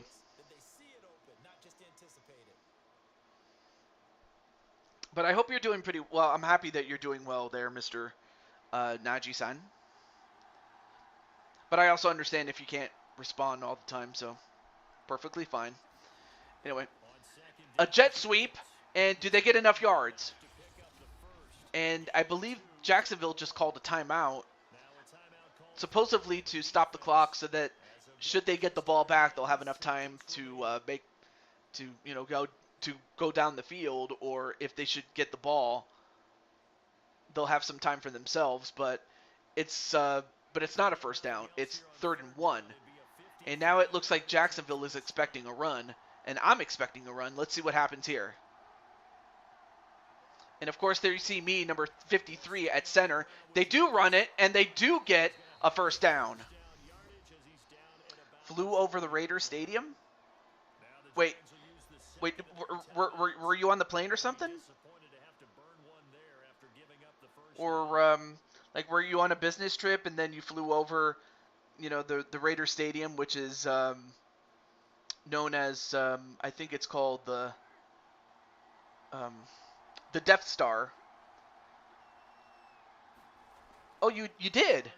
Well, how was it then? I mean, it's one thing to look at pictures, it's another thing to actually see it. Like, dude, the last time I went to Las Vegas was in 2019, and at the time, the stadium was under construction, so I didn't get to see it when it was completed. So when I went there, it was still under construction, especially as I passed by it on the way to and from the airport in Las Vegas. Oh, no. Well, I'm sorry, man. You know what? My prayers and condolences to Mama Clinton or Mama Flippin. Yeah. Anyway, haven't been around lately. I had at least to stop and watch the game. Yeah. And definitely I got to pay the same favor back, especially when you do your show. Well, they get 7 yards on that, but unfortunately they get to a 4th and 3. So now this is a very tough decision. Do you go for it? But if you go for it and you don't get it, then Jacksonville will take over. Or do you just take a field goal and hope to hold on? So this is a very big conundrum here.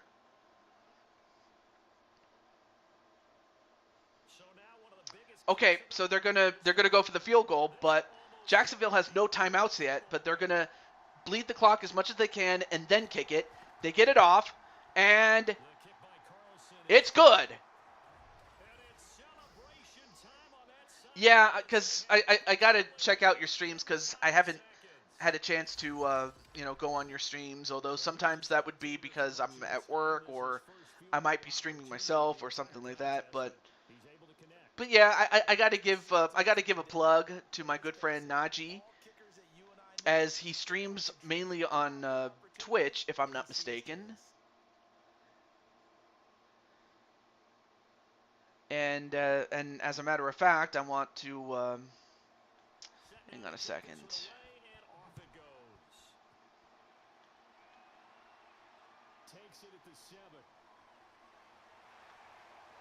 Oh, no, wait a minute. Oh, hold that thought, though. We have a flag. But yeah, I definitely want to pay the favor. Although, wait a minute, what's this? And it's a holding penalty against the Jaguars. Oh, now that's not good. Because it's still 1st and 10. Oh, no, wait. That was a holding penalty?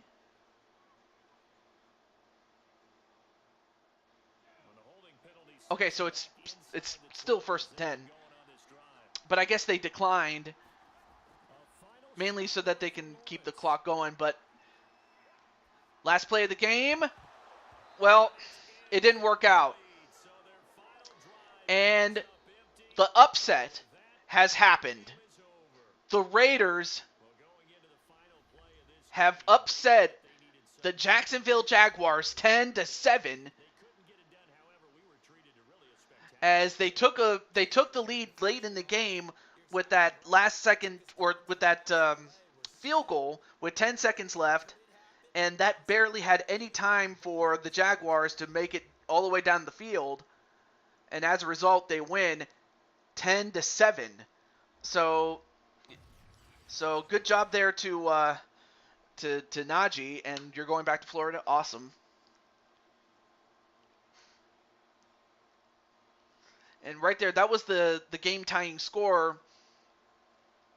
And then here, this was where they took the lead. Did the Jacksonville Jaguars, but it was a late game field goal that put them ahead, and the Raiders have won. So, Najee, how do you feel about this, dude?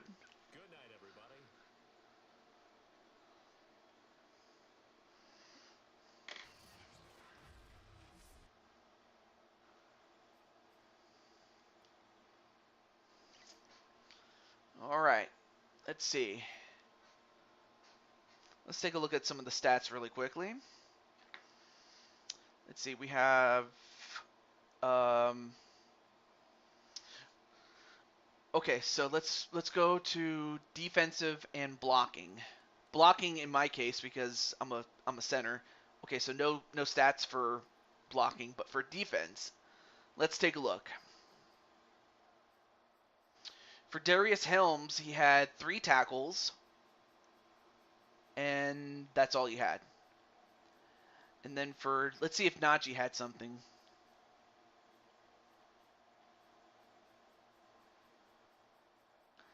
And Najee didn't have anything, but otherwise his team did pretty well.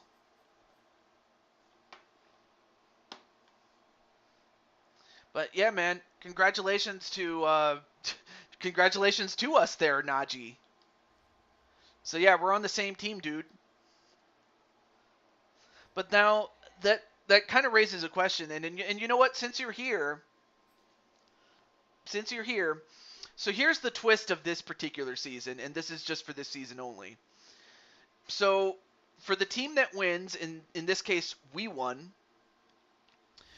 we have the option of either, yep, we're moving on to the next round, but in addition, we get to recruit a player. We can either recruit the player who was on the opposite team. In this case, it would be the free safety Darius Helms, or we can recruit somebody off of the free agent pool. And I'll show you who's in the free agent pool, and we can make a decision. So let's go to the roster here. So yeah, we get to recruit a player to the Raiders. But before I do that, let me just move that. Let me just move. Oh wait, where is he? Darius Helms, and put him in the free agent pool. And then we can make a decision.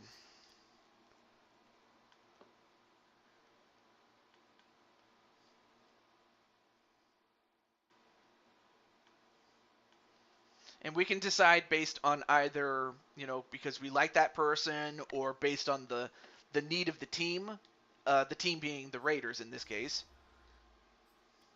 And we'll go from there.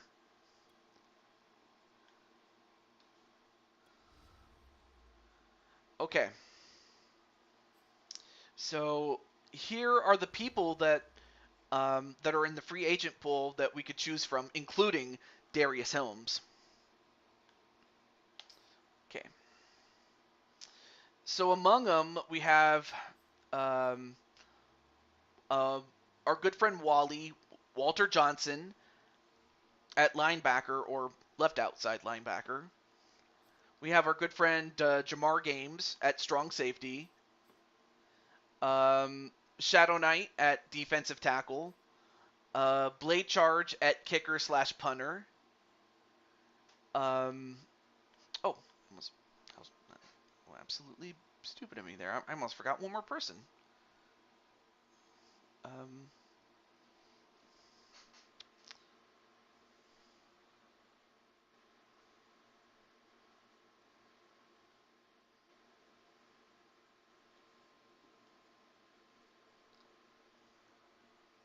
oh, shoot. What was I doing? Oh, yeah, it was the Bengals. Right.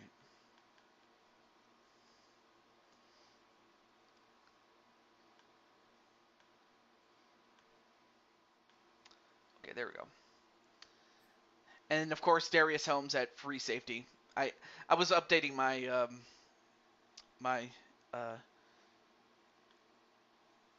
Excel, but yeah, out of all those guys, is there any one person that you would like to have on our team in terms of personality, or do you want to get the best available player based on what is most needed for the Raiders? And the reason I'm asking is because you're my teammate, and and I wanted to get your input since you're here. If you weren't here, I would have just simply went with the best available player for our team.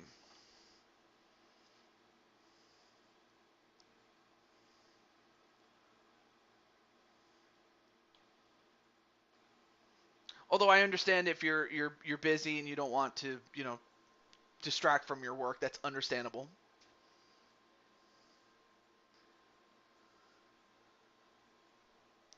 But yeah, man. But it is awesome to see you again, and it's been a while. But I'm happy that you are here and that you stopped by. So I'm very happy to have you on the show.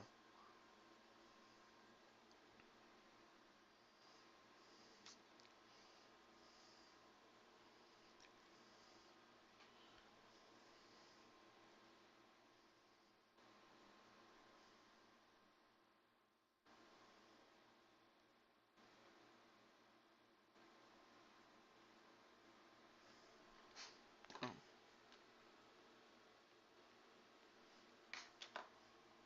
hmm. Okay. Let me just get my timer out. I'll give you about a few. Oh, let's see. I want to know what you would want since it's only fair I asked. Okay.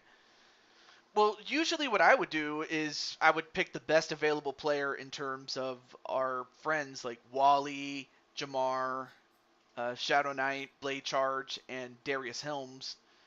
And then this is just a duplicate, so uh, just ignore that. But in terms of what the Raiders need, based on who we have in the free agent pool, let's see. Let's take a look. Okay.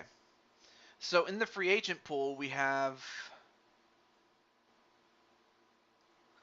mainly defensive players and then a punter / kicker. So let's start with that. Oh, no. Wrong team. Wrong team.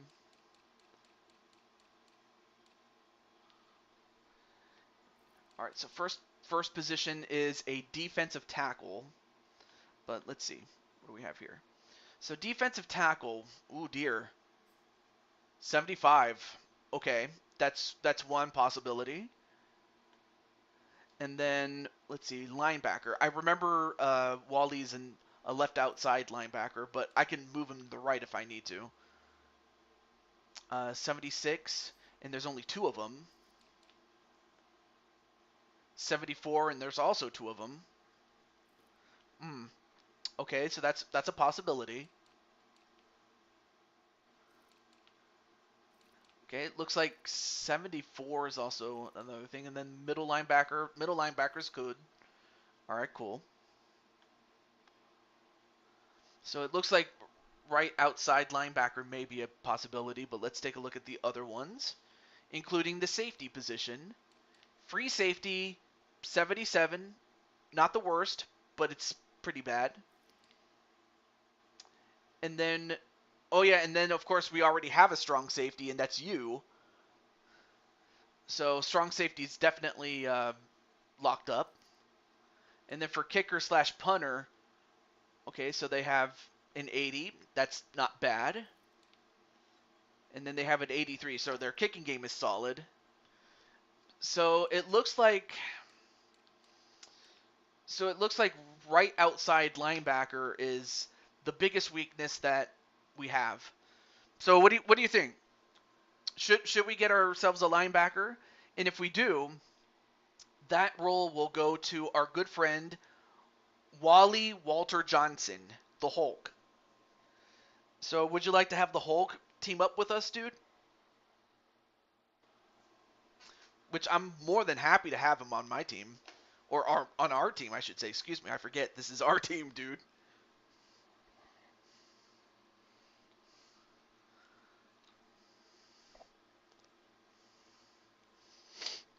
Okay.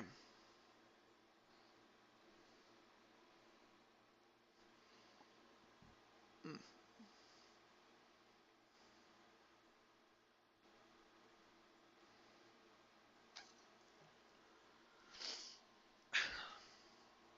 All right, I will do it. I will do that.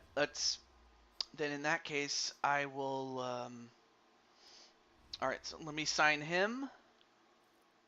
Oh yeah, it's already at the Raiders, and we're gonna bring in Walter Johnson. So Wally's back in the game. Although I don't know personally how he's gonna feel given the fact that Wally is a big Atlanta Falcons fan. So I don't know how he's gonna feel about teaming up with the Raiders, but nonetheless, though, I'd imagine he'll enjoy the fact that he'll be back in the race. So there you go. All right, let me see.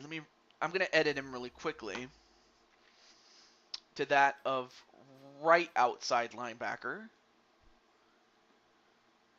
Let's see. Do I need to change anything? Nope. He's good.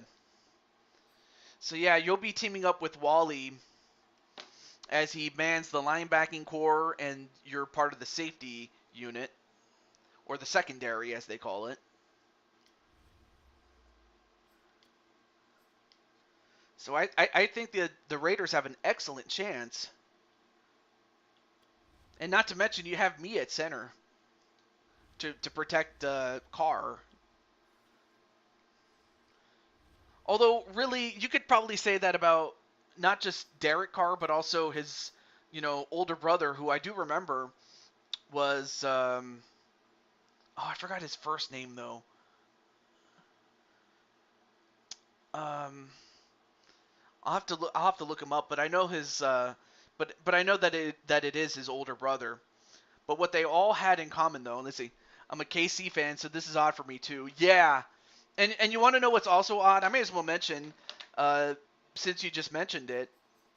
As for like who's on KC, well, I'll show you.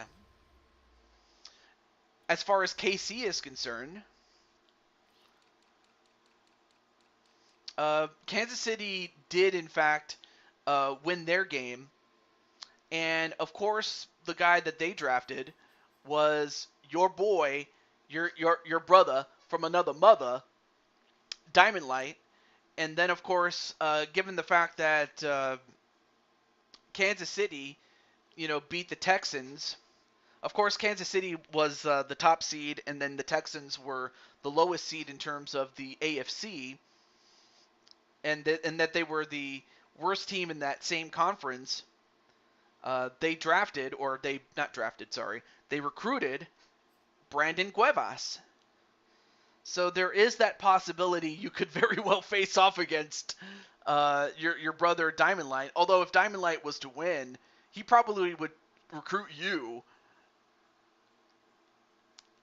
first and foremost, though. But on the other hand, if the Raiders beat him, I'd imagine you would want Diamond Light regardless of whatever position he's in. But how do you feel about that? Hey, AJ, what's up? And you know what? I think I have enough time for one more though. But we'll see what the seeding has, because we still have 3 games left to go in the first round. And of course the purpose of this particular stream was to um, close out the first round and get to the second round though. And also get the season done, so that way I can then pre-order Madden 24 and then get that game and get set up on that one too. But anyway, great to see you there, AJ. Yep, absolutely. Although who knows? For all I know, you could end up on another team altogether, or who knows what will happen. But that's what I like about this particular season, is because you'll never know what's going to happen until it does. Okay, so I do have enough time for one more game, which means that at the end of this, we'll have 2 games left to do. So it'll be a quick stream tomorrow, in the sense of I do have a lot of errands to run, so that's also another reason why I'm doing this today. And then I won't have to worry about too much the next day, tomorrow. I still haven't determined whether I'm going to do the next Blue Toad Wrestling show on Sunday. And that's going to be contingent on whether or not my nephews are going to be coming over on Sunday, especially after church, when I get back from it.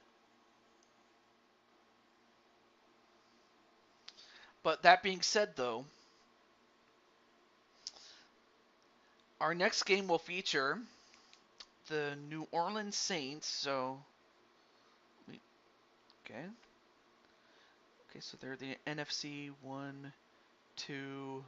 All right, 1, 2,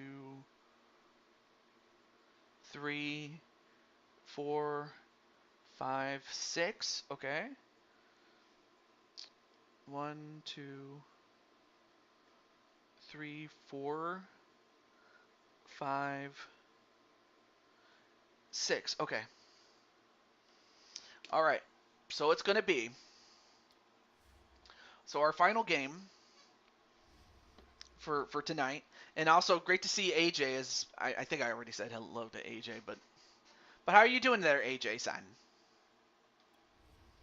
Also, AJ did his own show yesterday, his own stream of WWE, in which he did his first episode of what he calls Cyberspace Wrestling Federation. So that's what it's going to be for his show. And it's, of course, based on cyberspace, like going out in space. Pretty cool. And also one of my favorite things, especially with Star Trek and then Star Wars.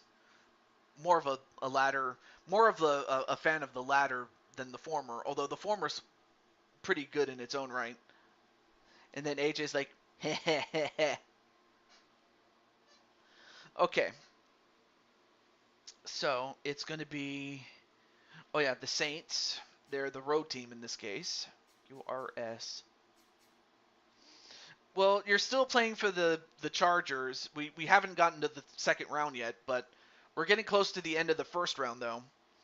And after this game, we will be down to 2 games left, as far as the finale of the first round. But of course, like anything else, we'll then be down to 16 teams. And with 16 teams, we'll have 8 games. So it'll be much more. The number of games required will be much lower as we go through the whole thing. All right, so that's the Saints and the Seahawks in this case. QRS. And of course, this was before the Russell Wilson trade. So, and of course, as far as the Saints, this was just after um, Drew Brees had retired from the Saints, so we'll find out which one of these two teams is going to advance. But with that said, let's see.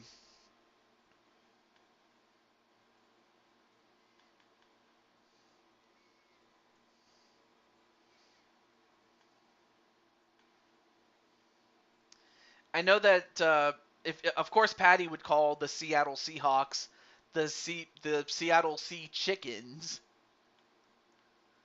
Okay, so we have Jet Strike and Shifty the Clown. So I'll let each um I'll let each of them know.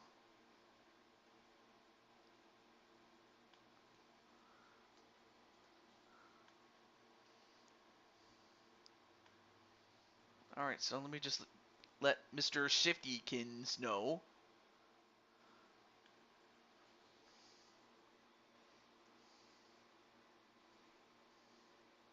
Actually, I'll let him rest, and in case he's probably asleep or something. And then the other person is Jet Strike, although I'm not sure if he's still up or not. But actually, I'll let him rest though. I just know some people will stay up though. Or actually, no, I'll let him know. I'll let him know.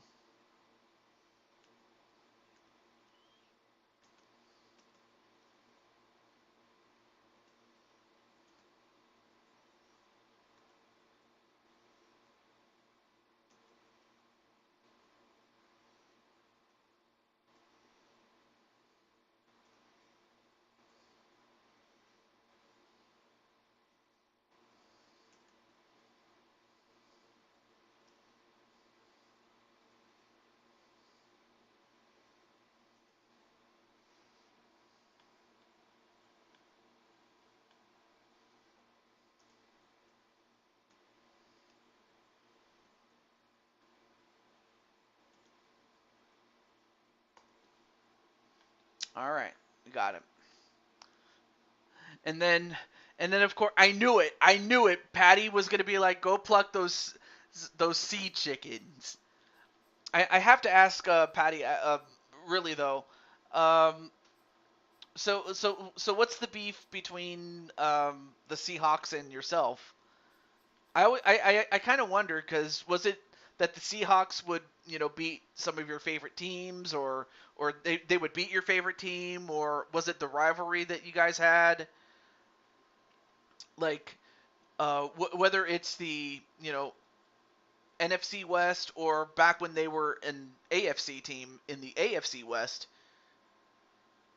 when they were against teams like the Raiders and the Chiefs and some of those other teams at the time. So I'm very curious about that. But with that said, let's get to it. So anyway, our final game of the day, or the night, I should say.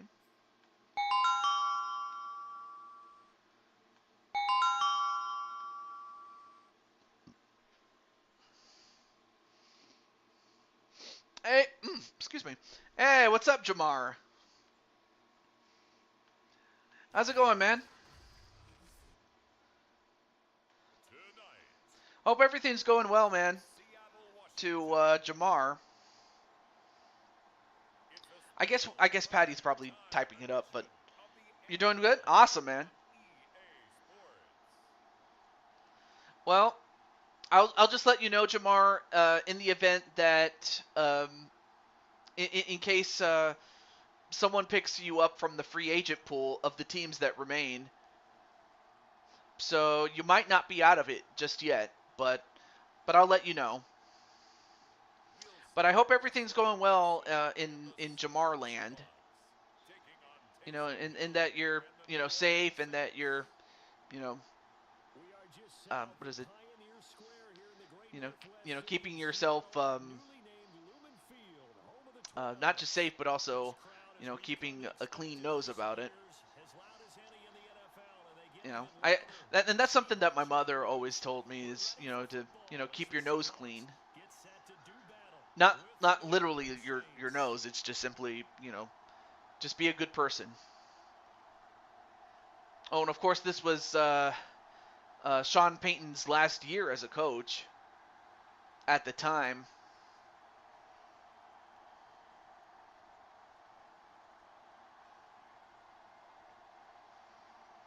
And it looks like the Saints will start off with the ball. And I'll go over who is playing for which team. And we get the kickoff. Here we go. And they're going to take it out. And they get to the 27-yard line. Not bad.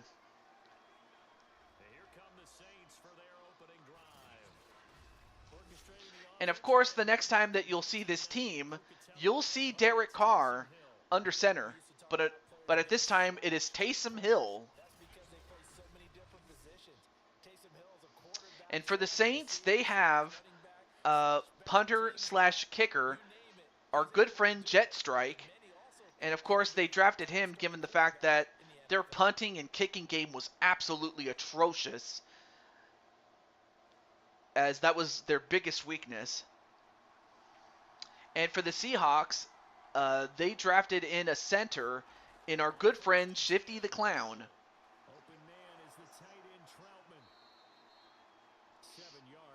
Anyway, nice completion there by Hill to Trotman for 7 yards. And then AJ's like, "Hi, Patty." All right, here we go.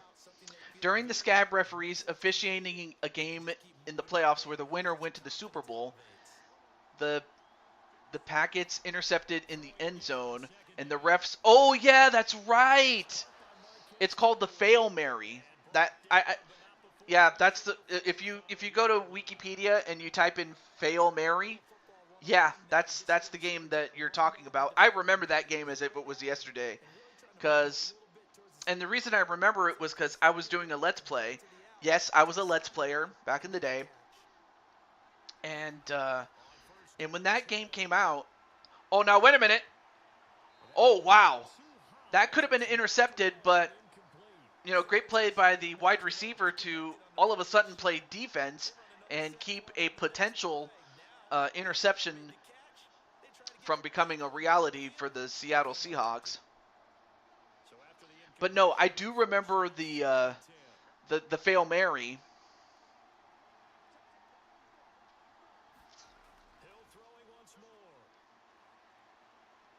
Although, wait a minute.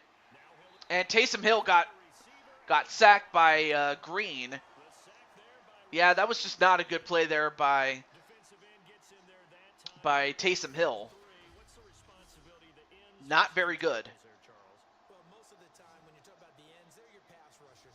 They're the guys that you turn loose to try and get to the guy who's going to throw the football. The tackles, usually more of the run-stuffing variety. But the way this game is advanced, you're wanting a little bit of everything out of all of your guys. But let's just go ahead and break it down and make it simple. Oh, yeah, and in case Patty was away from the computer, yeah, AJ actually did his first stream, his first WWE 2K23 stream, and he has started a new promotion called Cyberspace Wrestling Federation. And of course, the theme of it is that it is in space, in a space station.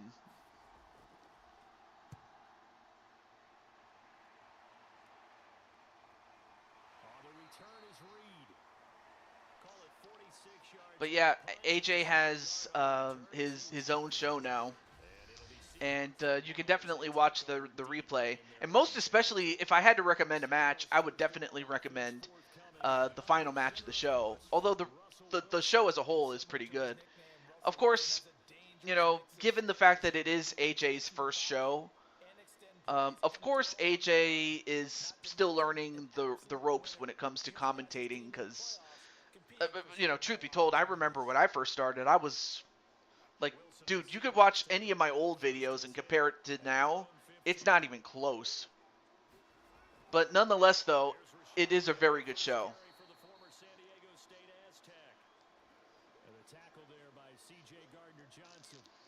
And then Patty's like, I'll have to watch it, AJ.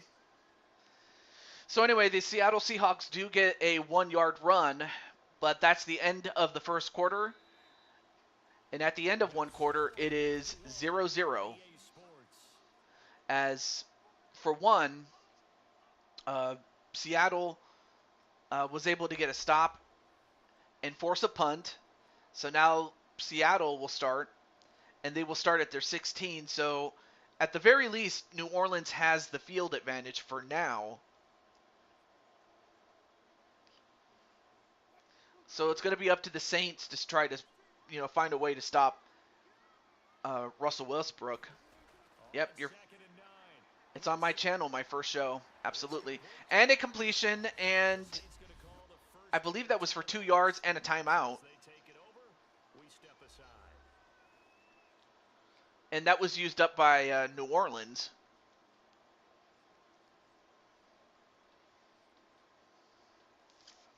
I guess what they're trying to do is leave enough time on the clock so that they can score a touchdown should they get the stop, but they may be, I don't know, that might be a little premature. Let's see. Well, of course, Westbrook manages to rush for 8 yards. Of course, this was probably before his, explosiveness was, diminished, given the fact that by the time he got to the Broncos, he just underperformed. Although it kind of helps when you have, Shifty the Clown there for you. But yeah, man, Russell was just terrible for the Broncos. Anyway, I wasn't AFK. I wasn't AFK, TJ. I'm old, and when my body says sleep, I fall asleep at any time during the day. I heard my name and woke back up. Oh, I'm so sorry. My apologies there, Patty. And I know that, and one thing I do realize is, as far as our good friend Mitty is concerned, I just hope that Mitty's doing well, or rather, the young lady behind the character is. Working on a Skyrim challenge idea. That's all right. Anyway, he takes it, and he goes for a scramble, and a timeout. This time used up by the Seahawks.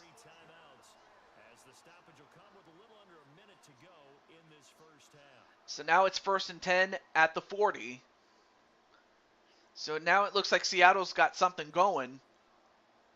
And for New Orleans, they got to make a big adjustment somewhere, or hope that he makes a mistake and capitalize on it. Wilson gets the completion, and better yet, a completion, and goes out of bounds to Eskridge. So great play there, and they get to keep their timeout. Much to the delight of the fans, and also to the disappointment of our good friend Patty. And they do get a completion and a first down, and pass midfield at the 44. She's not home yet. She's staying the night at her friend's house. Okay, cool. Well, I mean, as long as, it's a trusted friend, that's all that matters, really. And, really, though, the last time I went to a sleepover, it was at my aunt's house. Of course, this was back when I was, like, 10 years old. And it was at my old grandmother's house. And, man, I couldn't tell you the memories that I had of all the times that I would go to my grandma's old house. Man, I remember from the time I was like 4 years old. That was the earliest time I can remember, going to my grandma's old house. And they had a beautiful garden. Like, the garden was so beautiful. I mean, sure, it wasn't like it wasn't like the biggest thing. But I guess the best thing to compare it to really was, well, I don't want to say it was the Garden of Eden, but it was very beautiful. And they're going to go for a field goal, and they do get it. Nice kick. Nice kick there by Myers. So the Seahawks do take the lead, 3-0, as they take they take a.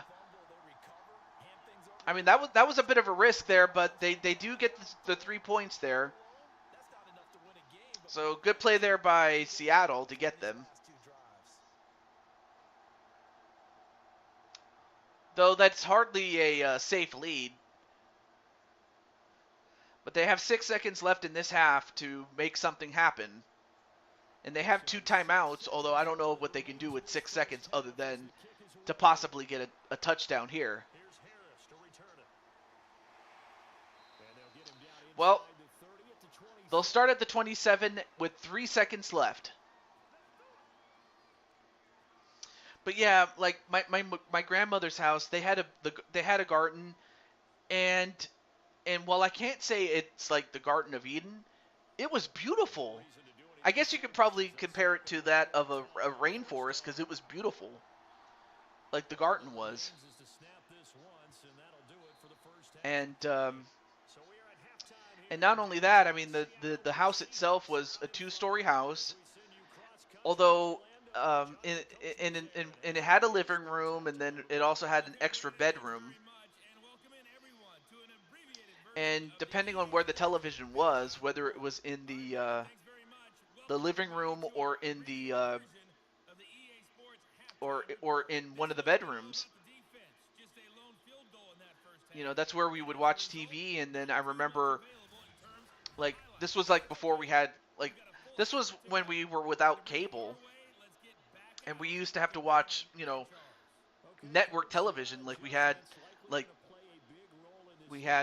I believe we had Telemundo, Univision. We also had Fox, and then the network that became UPN, which then later became CW. And then, yeah, CW, yeah. And then we also had, what else did we have? Oh yeah, ABC, NBC, and CBS. So we had just, you know, basic network television back in the day. But I mean, among the things that we would watch at the house, I mean, we used to watch shows like, I mean, we basically watched Jeopardy and Wheel of Fortune. Like, for us, that was appointment television there.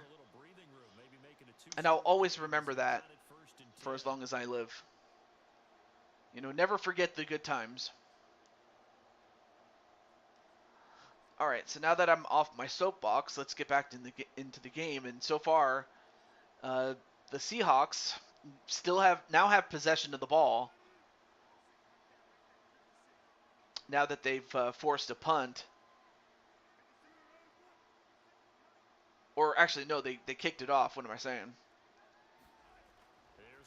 And if you're Seattle, if you can score a touchdown,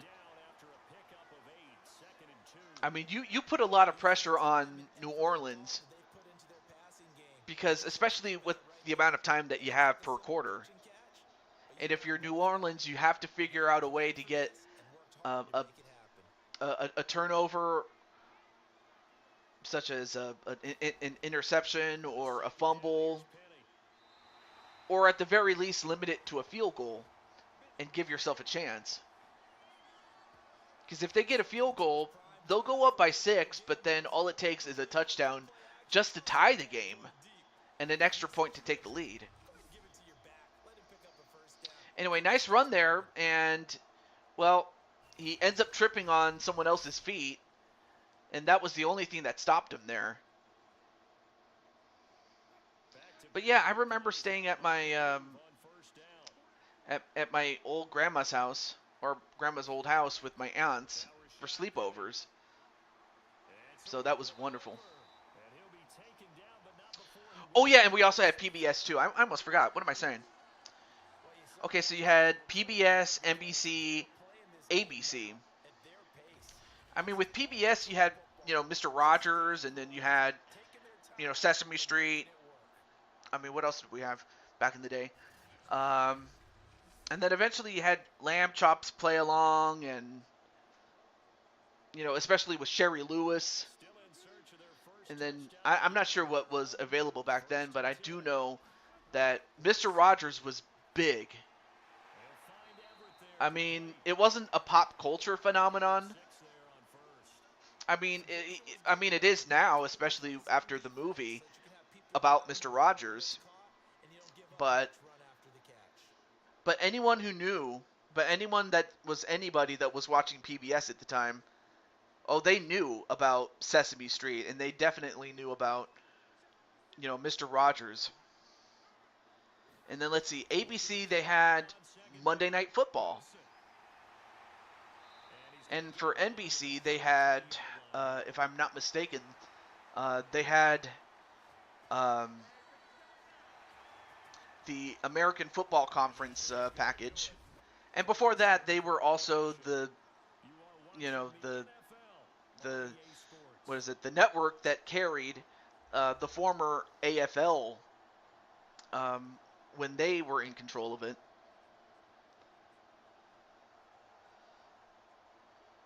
Because I do remember that CBS had the NFL, and again, that was before the merger officially took place in 1970. It was agreed upon in 66, but in 1970, that was when the NFL and AFL merged officially, and of course, subsequently, NBC ended up with the rights to the NFC conference, or the American Football Conference, as part of the NFL once the merger took place. I mean, but there were other great shows that they had back in the day.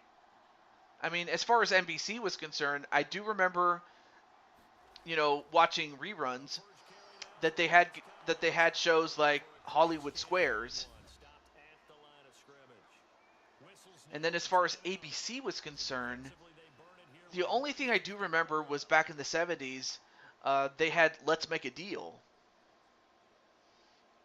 I'm trying to remember, I'm just recalling, shows that happened back when, when Patty was about Mitty's age, I think. Oh, and he fakes it out. Did Russell Westbrook? I mean, he was trying to fake him out. Anyway, as we were talking about television, now it's a 4th and 1. Now the thing is, if they go for it and they fail, yeah, they're going to go for it. But if they fail, they turn it over on downs. But if they get it, they keep the run going, and they do get it. Wow. Well, now Seattle has a chance to really put this game away here. No interference. We also had black and white television until my brother brought a color TV. Yes, I remember. My mother told me the stories about what it was like living in the 70s. Was that it wasn't until I think it was 77 that she recalls that. Or no, not 77. I'm sorry. Oh, I'm sorry. It was 1975 that they finally got themselves a color television. And I mean, of course, TVs are not as expensive as they once were. I just know that they were expensive back then. And most especially a color television. And, well, it looks like they're just going to run out the clock, and man. And much to the chagrin of...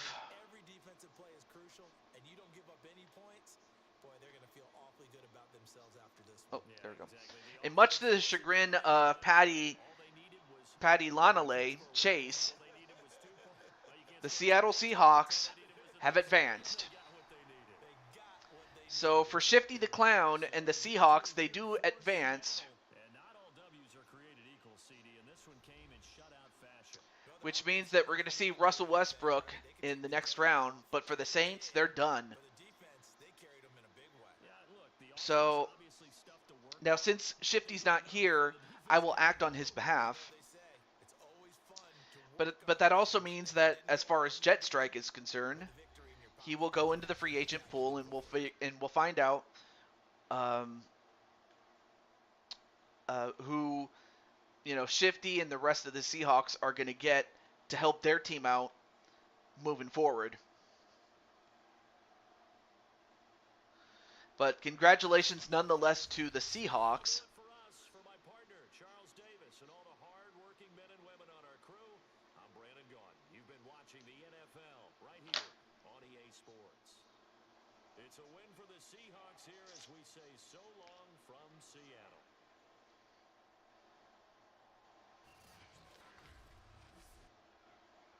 All right. And for Russell Westbrook, I mean, he had a 100% completion rating. Shifty got the Saints drunk. Yeah, apparently so. All right, well, let's take a look at some of the stats. Among them being blocking and as well as the kicking / punting. Let's see, blocking. Yep, and of course, one of the reasons that the Saints didn't win was because Armstead allowed a sack. I mean, you just cannot do that sort of thing, and sometimes even one sack could be the difference between a victory and a loss. But for kicking, let's see. Okay, so nothing for Jet Strike, and in fact, Jet Strike didn't even play. What the hell? Did I forget to put him on the team? Okay, I'm gonna look at this, but unfortunately the game's done, so not much I can do other than to put the best in this case again, since Shifty's not here. I'll just have to give the Seahawks the best available player for them. Anyway. For me, it was in the 60s that we got a color television in 1965. Wow. Wow, so you were the envy of the neighborhood. And then Patty's like, boo the sea chickens.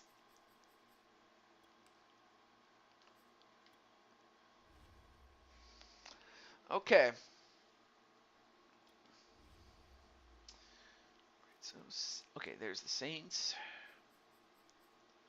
Yeah, Jet Strike was there. I'm not sure why. I guess I didn't put him in the game, but unfortunately they made way too many mistakes. Did the rest of the team? So Jet Strike could hardly ever be blamed with this one. Okay.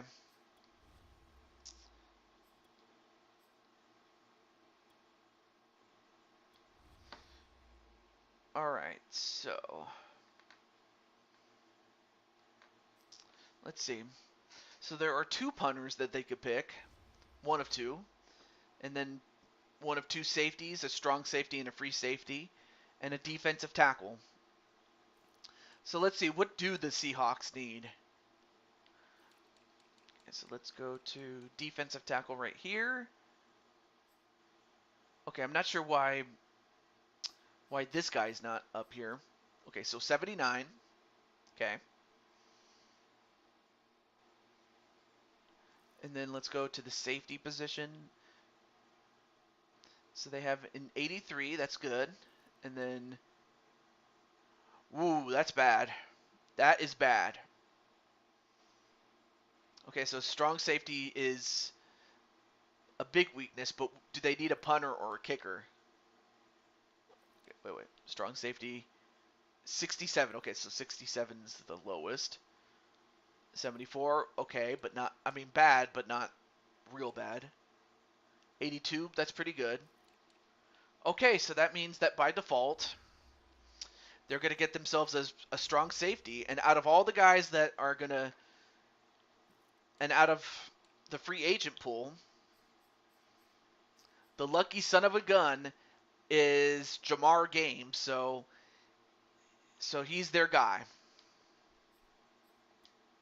So if Jamar, if you're watching this, you got picked up by the Seattle Seahawks,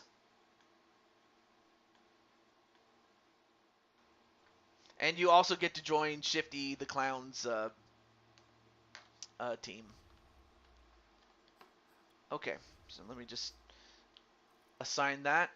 But other than that, I believe this is the end of the show. But thank you so much, guys, for coming in, and I want to say thank you to those who stopped on by, and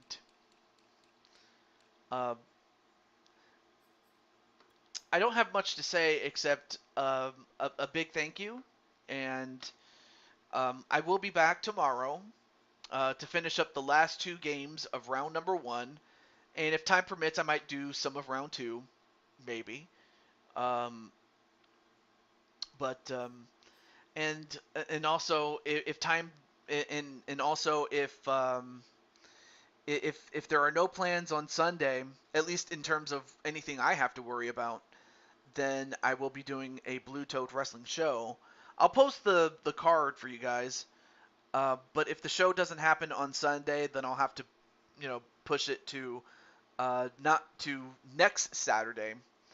And by next Saturday, I mean Saturday the 19th. But nonetheless, though, thank you very much there, AJ, and definitely check out AJ Cool Kid's show. Actually, I'm gonna also do some cleanup in terms of moderators, as in terms of those who I haven't seen in a long time. But I also have one last thing I want to give, and it takes a lot to earn my trust. But in this case, you've earned it, and that is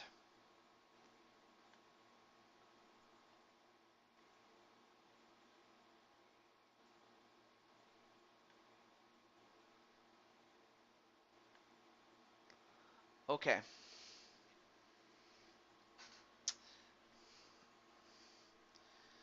So we have a new member of the Mod Squad. Congratulations.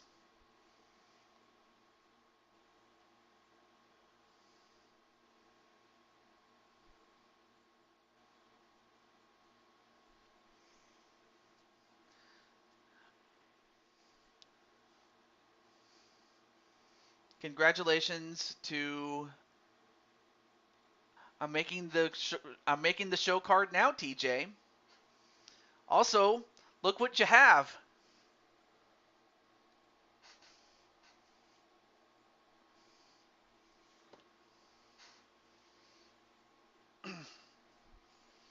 Thank you, TJ. I'll do my best to help you too. Absolutely. And mind you, I don't just give the wrench out to anybody, really.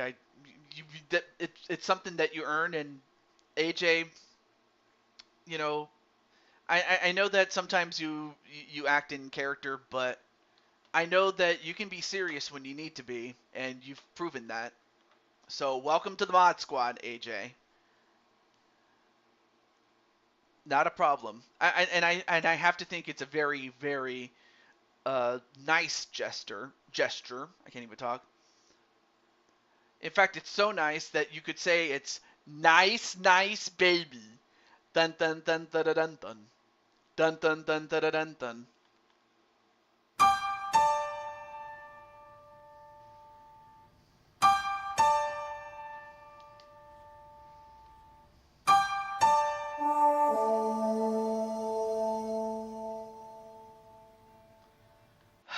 That joke never gets old. I love it.